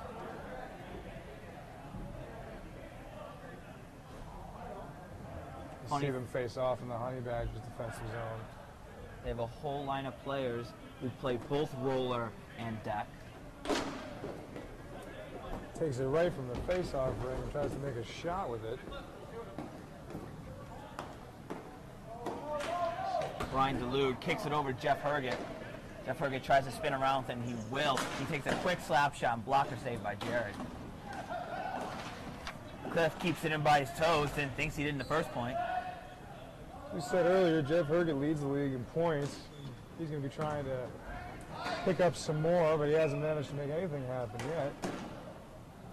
Another icing, showing the Vikings kind of panicking with the ball right now, not slowing it down like they were, like they're trying to do in the first period, and like Delgado's trying to do in this period. The Vikings came out very deliberate, but I think they've met such a hard force on the defensive end that it's starting to shake them up a little bit. They're going to need to slow down play, get control of the ball, and really go back to the technical game that they were playing when they first started. Ball stays in here. Talbot makes the stick check, sliding. Titus looking for a breakout pass. Almost puts it in his own net. Brian Delude sees if he can get it. Kicks it over Jeff Herget. Jeff Herget shoots wide. Brian Delude here is looking. He's turning left, looking. Finds Phil Gambino. Phil Gambino jams it into Jared's pads. Honey Badger's not letting that ball go, really trying to work one in. The Vikings finally get it away. Reclaimed by Honey Badger's defensive men. Brian Talbot. Brian Talbot kicks it over to Jeff Herget. Power of Jeff Herget right there. Wrist shot. Still has enough power to almost hit top shelf and force Jared to blocker it up into the stands.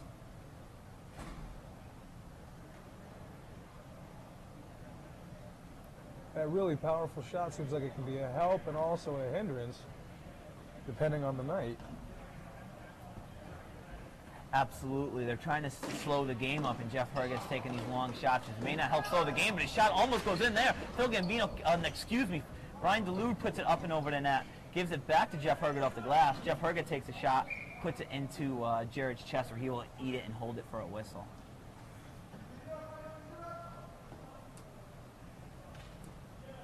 Jerry's still really keeping the ball out of net, really doing a great job. Jared coming into this league not as a goalie but as a winger, and looks like he found his home as a goaltender now, making these very smart, calculated saves.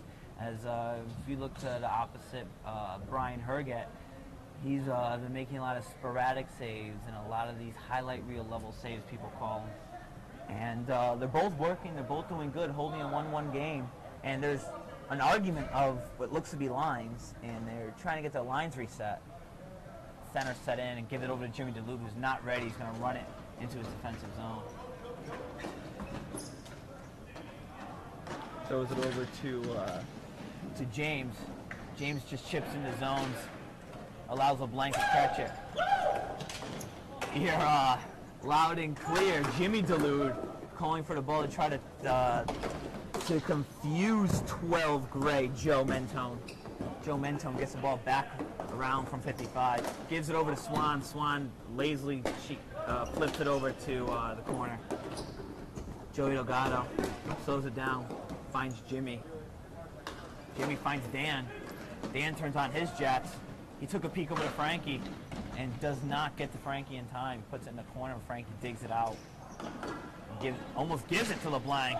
LeBlanc does a toe drag. And he flips it into the corner where Jimmy runs it in. Turns to the hard fire, finds Dan's stick.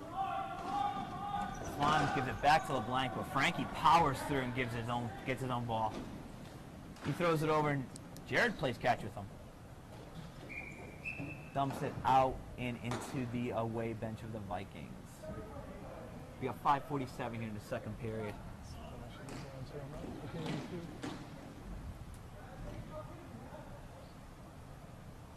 Still a 1-1 game. Not much happening in this second period. Both goalies doing a great job of keeping the ball out of net. Defensemen doing a great job of pushing that ball back down court. Ooh, blocked a shot there. Unlike ice hockey, these people do not wear chest protectors, so he blocked that with his forearm. Good block by her jet. Hard stick. Hard fighting against the boards. Pump and grind here. James and Joe here in the corner. 55 is the one that's come back, and he does not. He chips in. Jimmy chips into his zone. James Piscatelli was fighting real hard there for one of the smallest guys on the court. No one gets a free tile here at the Plainville Sports Arena. Ooh!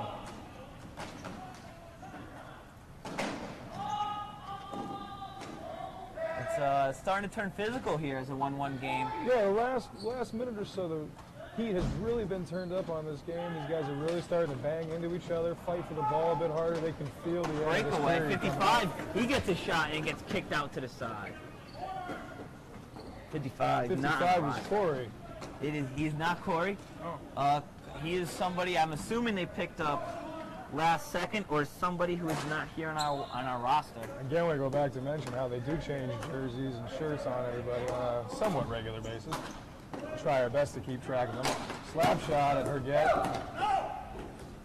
Free with the ball again, trying to put it back towards the center.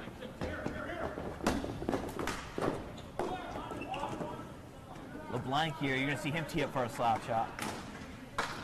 More of a snap, but it still goes wide either way. Brian Talbot, he's going to look for a guy in the middle. Instead, he finds James. James bats it down. And LeBlanc Piscatelli alone for a second, trying to keep control of the ball. Frankie. Oh, and he's calling it a goal. Johnny on the goal line. Best angle we have there. So Johnny, you see him calling over Jim Sabatini. They're gonna talk about this for a little bit. So Johnny on the goal line, being in a good position, he has a split second to make this call. As they set up, you'll see Jim Sabatini on the other side.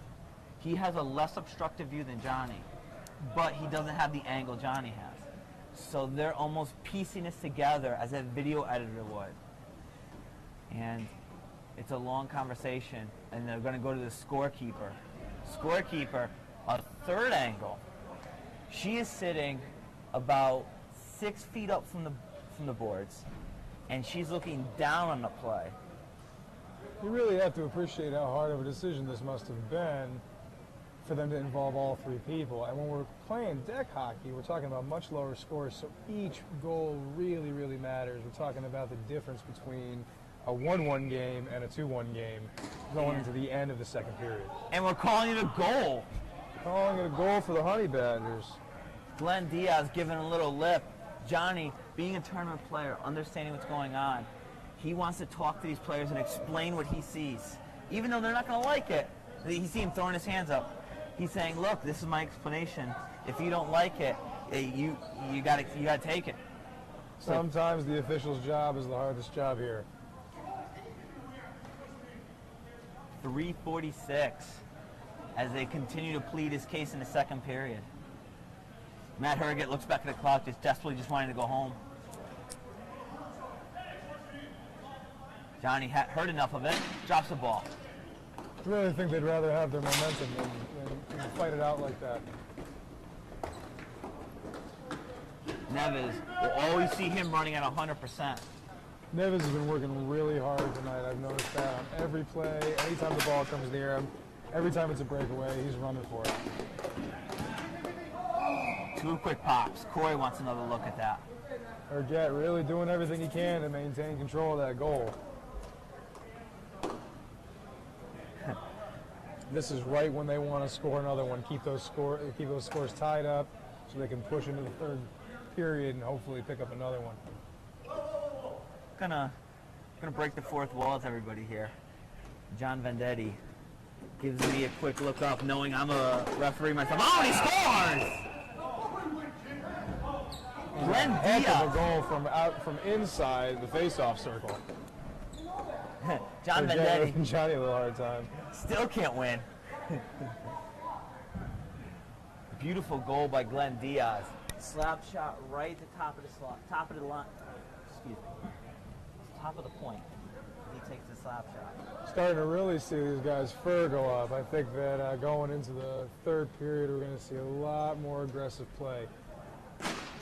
These last 2 goals, neither team are really particularly happy with. So here we got Neves breaking it out. Getting to the free. Oh, shoots! Lafrite gets in.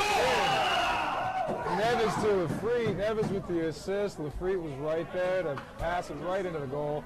And then Corey drives it home. Corey excited about that one, and he should be. He really worked hard to get that tile and kick it in. Herget is Hopefully. sitting for a minute, taking a small break.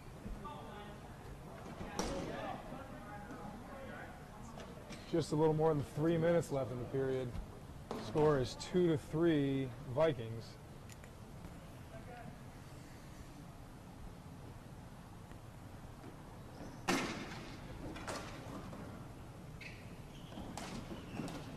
Neves won that face-off, tried to pass it back to Delgado.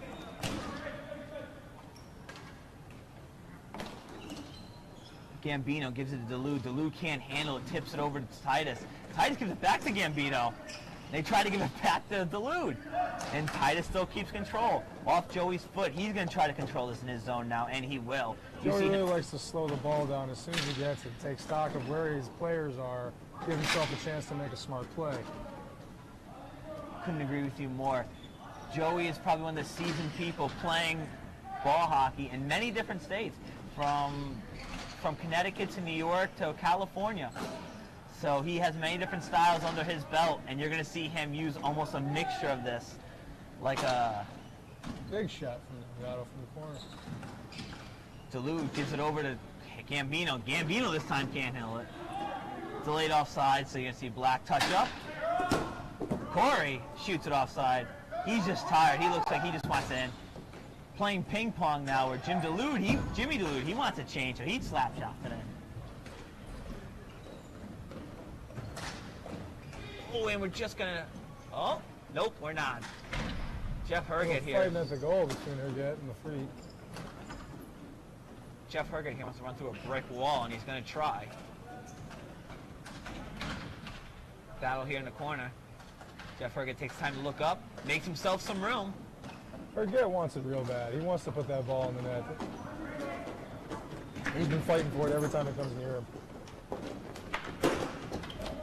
Brian Duluth here now. Brian Talbot now. He's going to be fighting with Joe. Gives it to 55. Joey forces him to drop it to LeBlanc. Good person to give it to LeBlanc, especially with room behind the net. He makes one toe drag. He still has it on his stick. Ball goes up and hits the ceiling. A lot of fight in front of the goal. LeBlanc really trying to put it in there, but Herget got the foot in front of it. Popped up, away from everybody else.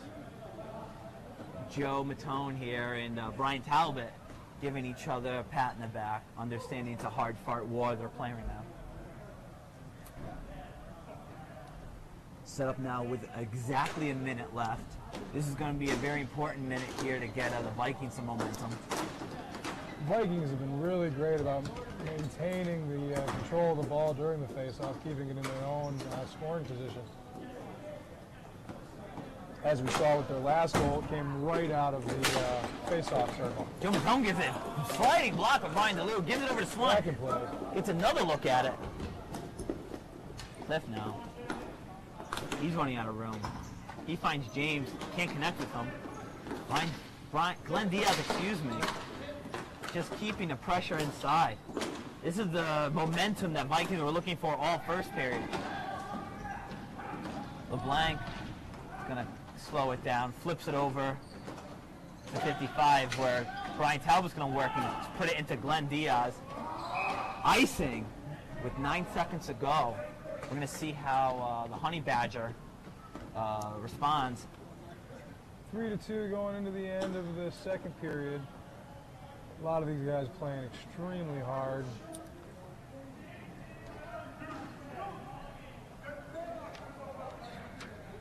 Glenn Diaz here yelling at one of our fans and one of his teammates of another team, Stan Cap.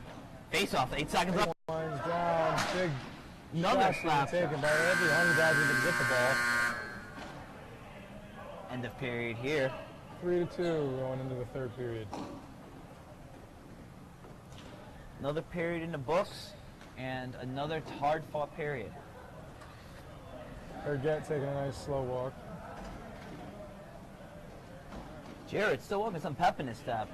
Both goalies here have been working very, very hard. The calculated saves, Jared has transformed now into sporadic saves. Is the momentum of the Vikings going to beat right now the calm, cool collectiveness of the Honey Badger team? Well, the Vikings are very aggressive. They're getting the ball a lot. They're trying to keep it in the offensive zone as much as possible. I think they're really pushing hard. But Honey Badgers are dug in. They're holding on hard. They're giving as good as they're getting. And I think that they have every bit the ability to hold off the Vikings and continue to score on them if the Vikings can't put more shots in goal. So as we see here, very good points as almost a power line. Wow, Corey, Glenn, and LeBlanc all here for this line. Almost as a response, Honey Badger puts on a heavy offensive line as Delgado, Leon, James, Frankie, and Cliff Kennedy. We're going to see some fireworks in this first shift. Dan Leone. A lot of fireworks this shift. And we're going to see who gets first possession here. And I think that's going to be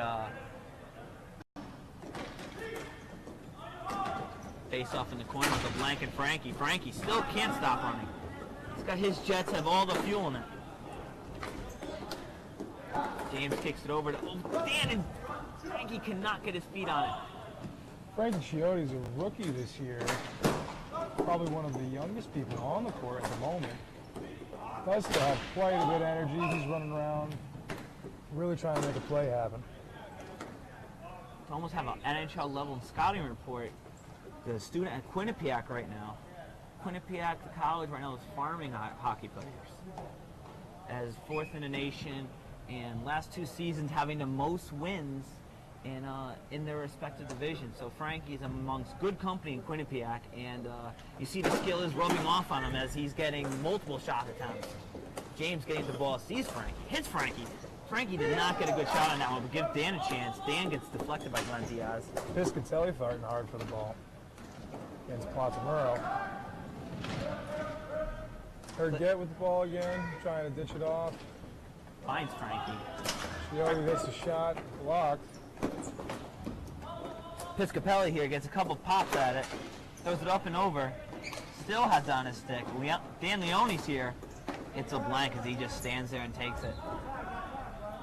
Glenn emulating Joey Delgado as he slows down, hits a beautiful breakout pass to Nevis. Nevis almost hands it to offside here by Frankie. So it looks like both teams are going to change their top lines here.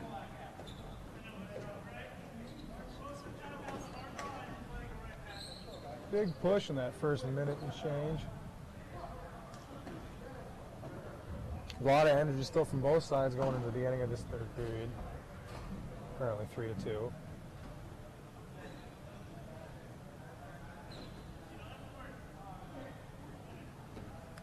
here we go, Johnny dropping the ball.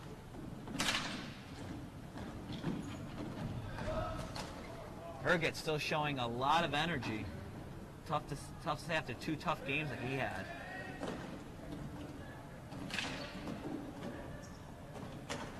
Nevis was a toe drag. Excuse me, LeBlanc was a toe drag. Swan gives it a 55-55 score! Shot. Herget lets it in. He's not going to be happy about that one. 4-2, Honey Badgers. It's quite a big lead this late in the game. We'll see if Vikings can come back from that. Glenn Diaz yelling, giving us some valuable information. Sean Newberry on the goal. That's 55's number. Where's his 27 jersey? We'll never find out. Vikings trying to slow the ball down a little bit, work it up the court.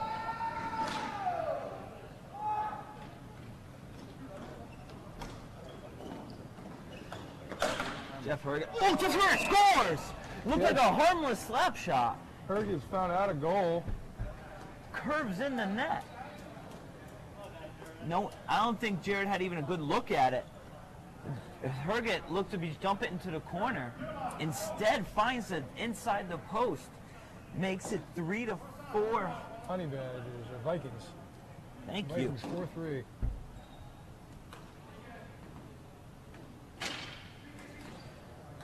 Honey Badgers are going to do everything they can to get another goal and tie this game up as we head to the middle of the third period. Herget fighting hard, trying to ditch it back to keep forgetting what his number is. Delude, Jim Delude. Blank walking in. He makes a beautiful toe drag. He has some time, and he just does not find a blocker side. Joe gets a look at it. He doesn't get it on net. Sean Newberry falling down. Shooting almost at Johnny. Johnny pointing for a pass is Joe where it should have went. Ryan finding the blue line and tripping over it. Looks like Herget's now walking in. Drops it, does not get there. Delude catches it, knocks it to himself. Gives it over to Phil Gambino. Phil Gambino seems to wait. Waits a little bit too long and gives Swan a chance to see it. I'd like to remind everybody this is Memory Video Production. Internet on the camera. I'm Justin here with James. And I'm James here with Justin. There we Brought go. to you by Wooter Apparel. They put the loot in apparel. Check them out at wooterapparel.com. I have a Wood Apparel jersey myself. One of the most breathable jerseys I've had for a hockey rink. And keeps hot hockey rinks like this relatively cool, while I look cool as well. So please visit wooterapparel.com and look to getting your team's jerseys outfitted by Wooter Apparel. Vikings and Honey Badgers will face off in the Vikings offensive end.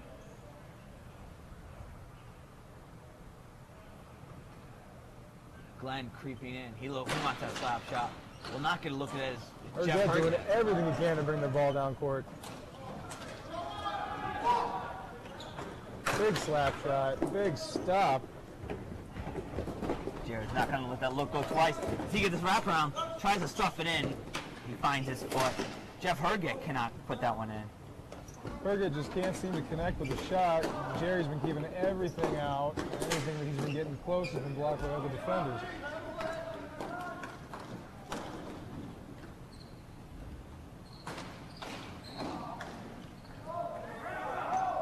Gambino walking in, gives it to a covered Brian Delude. Nevis bounces off the boards, finds a way to get past Brian Talbot. Ooh, Nevis bumps him into the boards. Ryan Talbot does not look happy about that. Dan Leone gets his own play. Does not finish on it there. Leone down there by himself for a second, trying to dump it off to Piscatelli. Chips it. Corey chips it up and over the boards. So he can, looks like he's taking a break, tying his own shoe. 6 minutes to go. This is really to make it or break it point here. If Honey Badgers have a lot of time. They can make up 2 goals in the next 6 minutes, but they're going to have to work for it. And the Vikings will probably have to make a mistake. Vikings definitely have to make a couple big mistakes because their mistakes have been covered by the other defensemen. James takes a wide shot. Joey keeps it in, finds Frankie. Frankie takes a second. Rings the bell at Jared, hits him right in the face. Frankie's got a big shot at him, but it feels like he's feeling the pressure from guys getting on him so fast. Maybe he's used to having a little bit more space to work with, but he doesn't have it here. Absolutely not. Joey, used to not having space, creates his own and finds Dan, who is covered by Glenn, and tips it over to LeBlanc. And LeBlanc sings it over and way wide.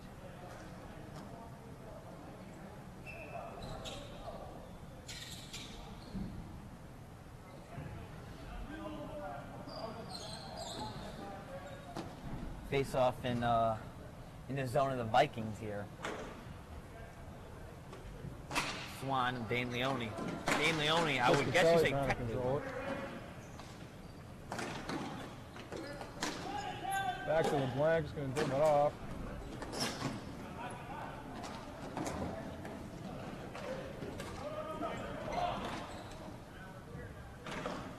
Starting to see some lagging from some of these players. They've been running hard for a good long while. Starting to give some passes and some shots away. This is the time you'd want to have some legs left inside the 5-minute mark. 4:52 left. Corey fighting hard for the ball right now. Trying to keep the Honey Badgers from getting any momentum. Joey Delgado chasing the ball down. Fighting hard for it against Diaz. Delgado just kept walking Big slap by. shot, back to Delgado.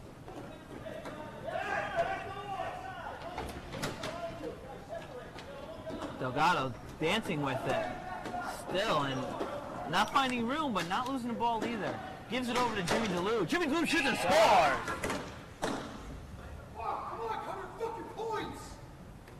Glenn telling us how he thinks the goal was scored, and I actually can't agree with him more. A little bit of That's us all frustration. tied up.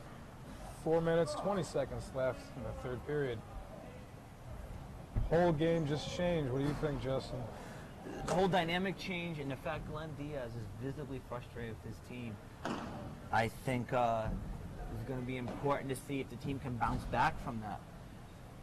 So, Sometimes we see a team get angry. That's when they make their biggest plays. And sometimes it's when they make their biggest mistakes. Let's see if the Vikings will let one in or put one in.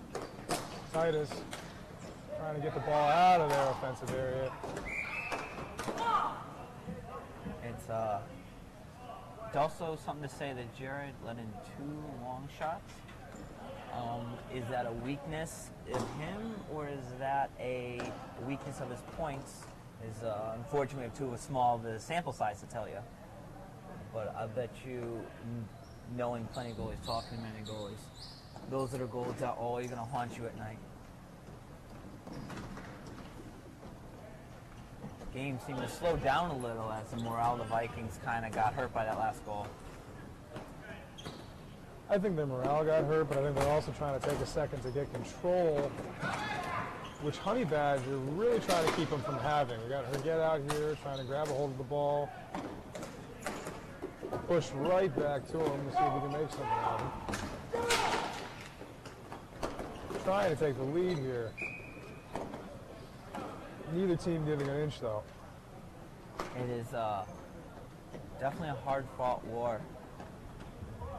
3.5 minutes left with the scores tied up. We'll see a big push, I think, from the Vikings as they try to regain control of the scoreboard. Glenn Diaz looked like he's cooled off a little bit. He's going to step behind Corey.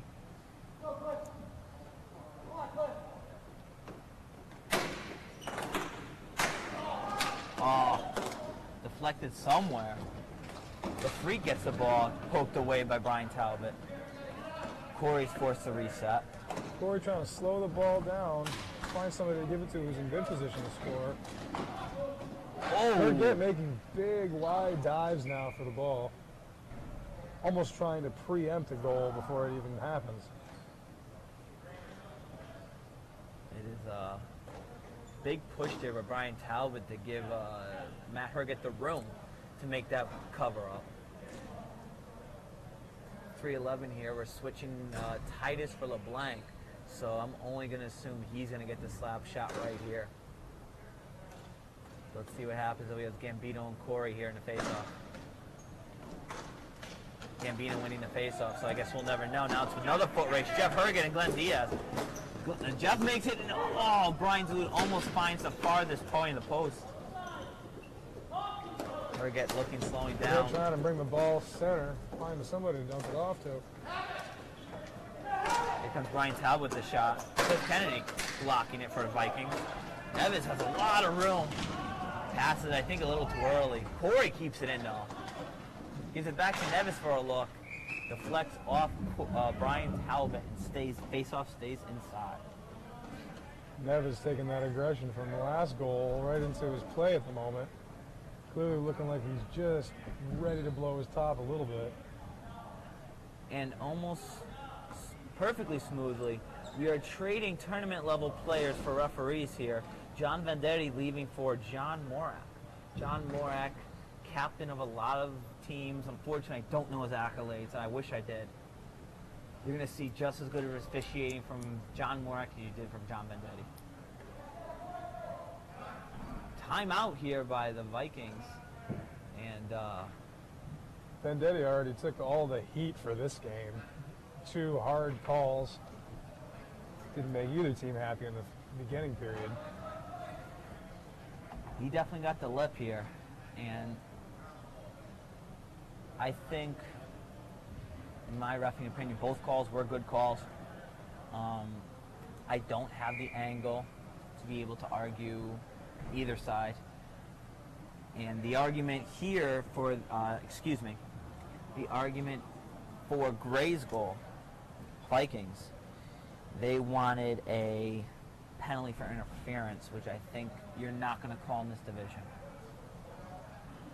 Face off here, 2:37.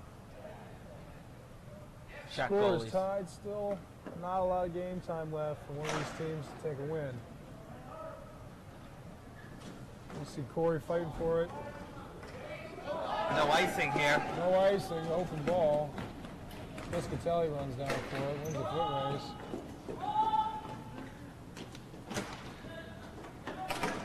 So here we got James here looking.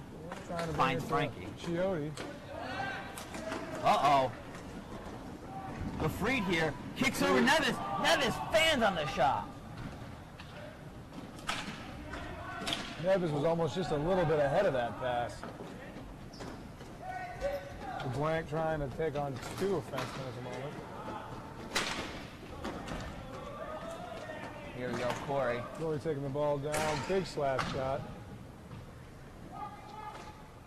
All right, here Neves gets the ball again. He wants another look at it. He will put it back into the corner for LaFreed. LaFreed Big makes a kick block by save. Herget with the foot. LeBlanc, his shot blockered away. Another big block. Another big save. Herget's doing everything he can to keep that ball away. Oh, and here comes James. Almost James 90s. has been on top of every single runaway ball. He's really working hard. With still something left in the tank, you see James jogging up, forcing Glenn to make a breakup pass over to Newberry. Cliff here puts it in front of the net dangerously. It's Dan Leone chips it away, no icing. Last minute here, we're gonna see if we have to go into overtime to figure this out. No icing. Kennedy gets rid of it again. Piscatelli with the ball, trying to kick it off to Chiotti. Joey's a kid who looks every time like he's got a shot in him, but he just hasn't gotten the setup yet. Swan here, he's going to look around, finds Joe Mentone. Mentone dumps it over for Brian Talbot to make a play with it. And he'll dump it over to Frankie. Frankie turns his jets on. Here he goes, he gets in the middle of the floor. And Jared deflects it out and allows his teamer, Newberry, he gets a walk in. Both sides in the Vikings left. and Honey Badgers just not giving an inch. Both sides are huge opportunities and forced to make defensive plays where you had Jared making his defensive play and Brian. Less than 20 answering. seconds left with the scores tied.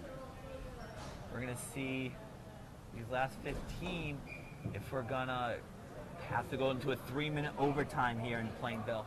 It's going to be a 3-minute OT period. After that will be overtime. Jeff's still running. And Glenn's going to take his last shot. Blocked by, Cliff Kennedy on that block. We go into overtime. 3 minutes single overtime, and after that it will end in a tie. Diaz thought he had time for a slap shot, but he missed the open man. Might have had a chance for a passing shot. So, Team's taking a breather now as we head into overtime. it's going to be a quick 3 minutes here because the whole game actually been running very fast. So we're going to see if this is going to take long for them to find the goal. Looks like once again both power lines going to be out. I see Corey, Glenn, and LeBlanc setting up, and notable missing is Joey Delgado. But still powerful, Dulude, Herget, Kennedy, Gambino, and Talbot. Those are two very heavy-powered lines. John Morak officiating the face-off here.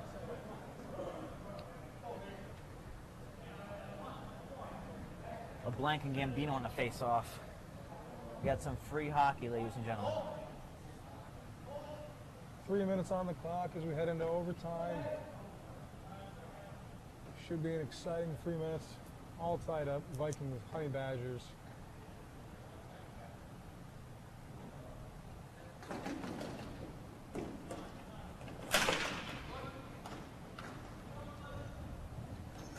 So Kenny tips it over to Brian Dulude.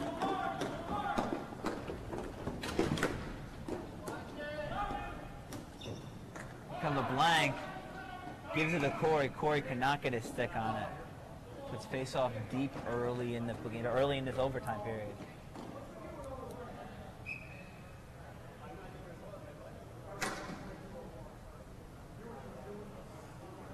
Let's see here. No line changes. They don't have a whole lot of time to make something happen, but it's just enough for one of these teams to get in a really big goal. Face off. Uh-oh, Cliff Kennedy flips it. Gets in the scrum there, gets back out to the goal, back out to the other zone. Jeff Herget tags up. He's going to run at him. Just break Honey out. Badger ball. You get with the ball.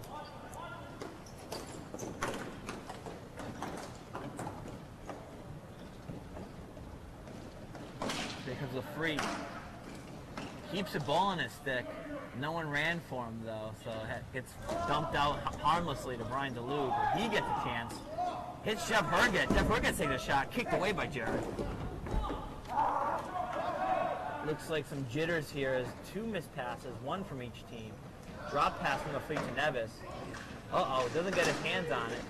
Nevis kept it in the corner, shoots, and just wide. Heavy hits here. Both teams giving everything they got. That was a close shot by Diaz. Minute 30 left on the clock here. Brian Dulude takes a quick pop as LeBlanc LeBlanc pulls that ball out from around his goal. Really working hard. Delgado with the ball. puts the face off deep once again. minute 18 left on the clock. Just like that, blink of an eye, and half this overtime period is over. A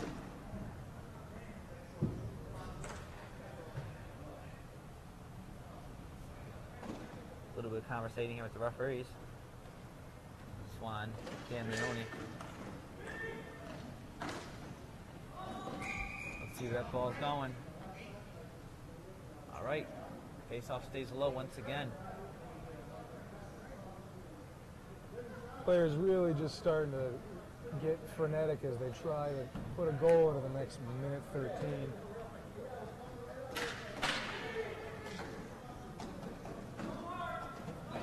All right, Glenn Diaz, he's going to try to set one up. He will give it back to LeBlanc. LeBlanc doesn't get a handle on it, but Rick chases it down. He makes one toe drag, a spin move, and a kick Big save. move by LeBlanc, but a big save by Urget.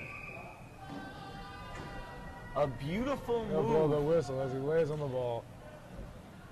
Beautiful move by LeBlanc, complemented only by Matt Herged's pad stacking save. When you see a guy go to that much effort to make that nice of a move, you almost hope he makes it in. But then when you see that big of a save, you don't know who to root for. Oh, and we're going to be offsides here. It's off. Both teams are offsides. 43 seconds to go. Jim DeLude's kind of looking at Frankie. He will give it to Frankie. Frankie somehow keeps it on his stick. Now Newberry, he gets his jog at it. Joe gives it back to Newberry. Uh-oh. Here we go. And it stays inside for LeBlanc. LeBlanc gets one look at it. Shoots. Kick save. Urget using every last bit of his reserves to keep these last couple of shots out. While Jerry has been largely uncontested for this overtime period. 2 seconds left. And I don't think they're going to get much out of these last 2 seconds.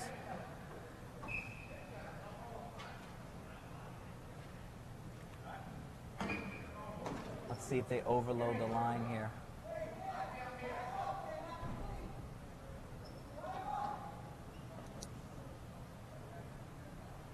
Here we go. Here we have a very tight team.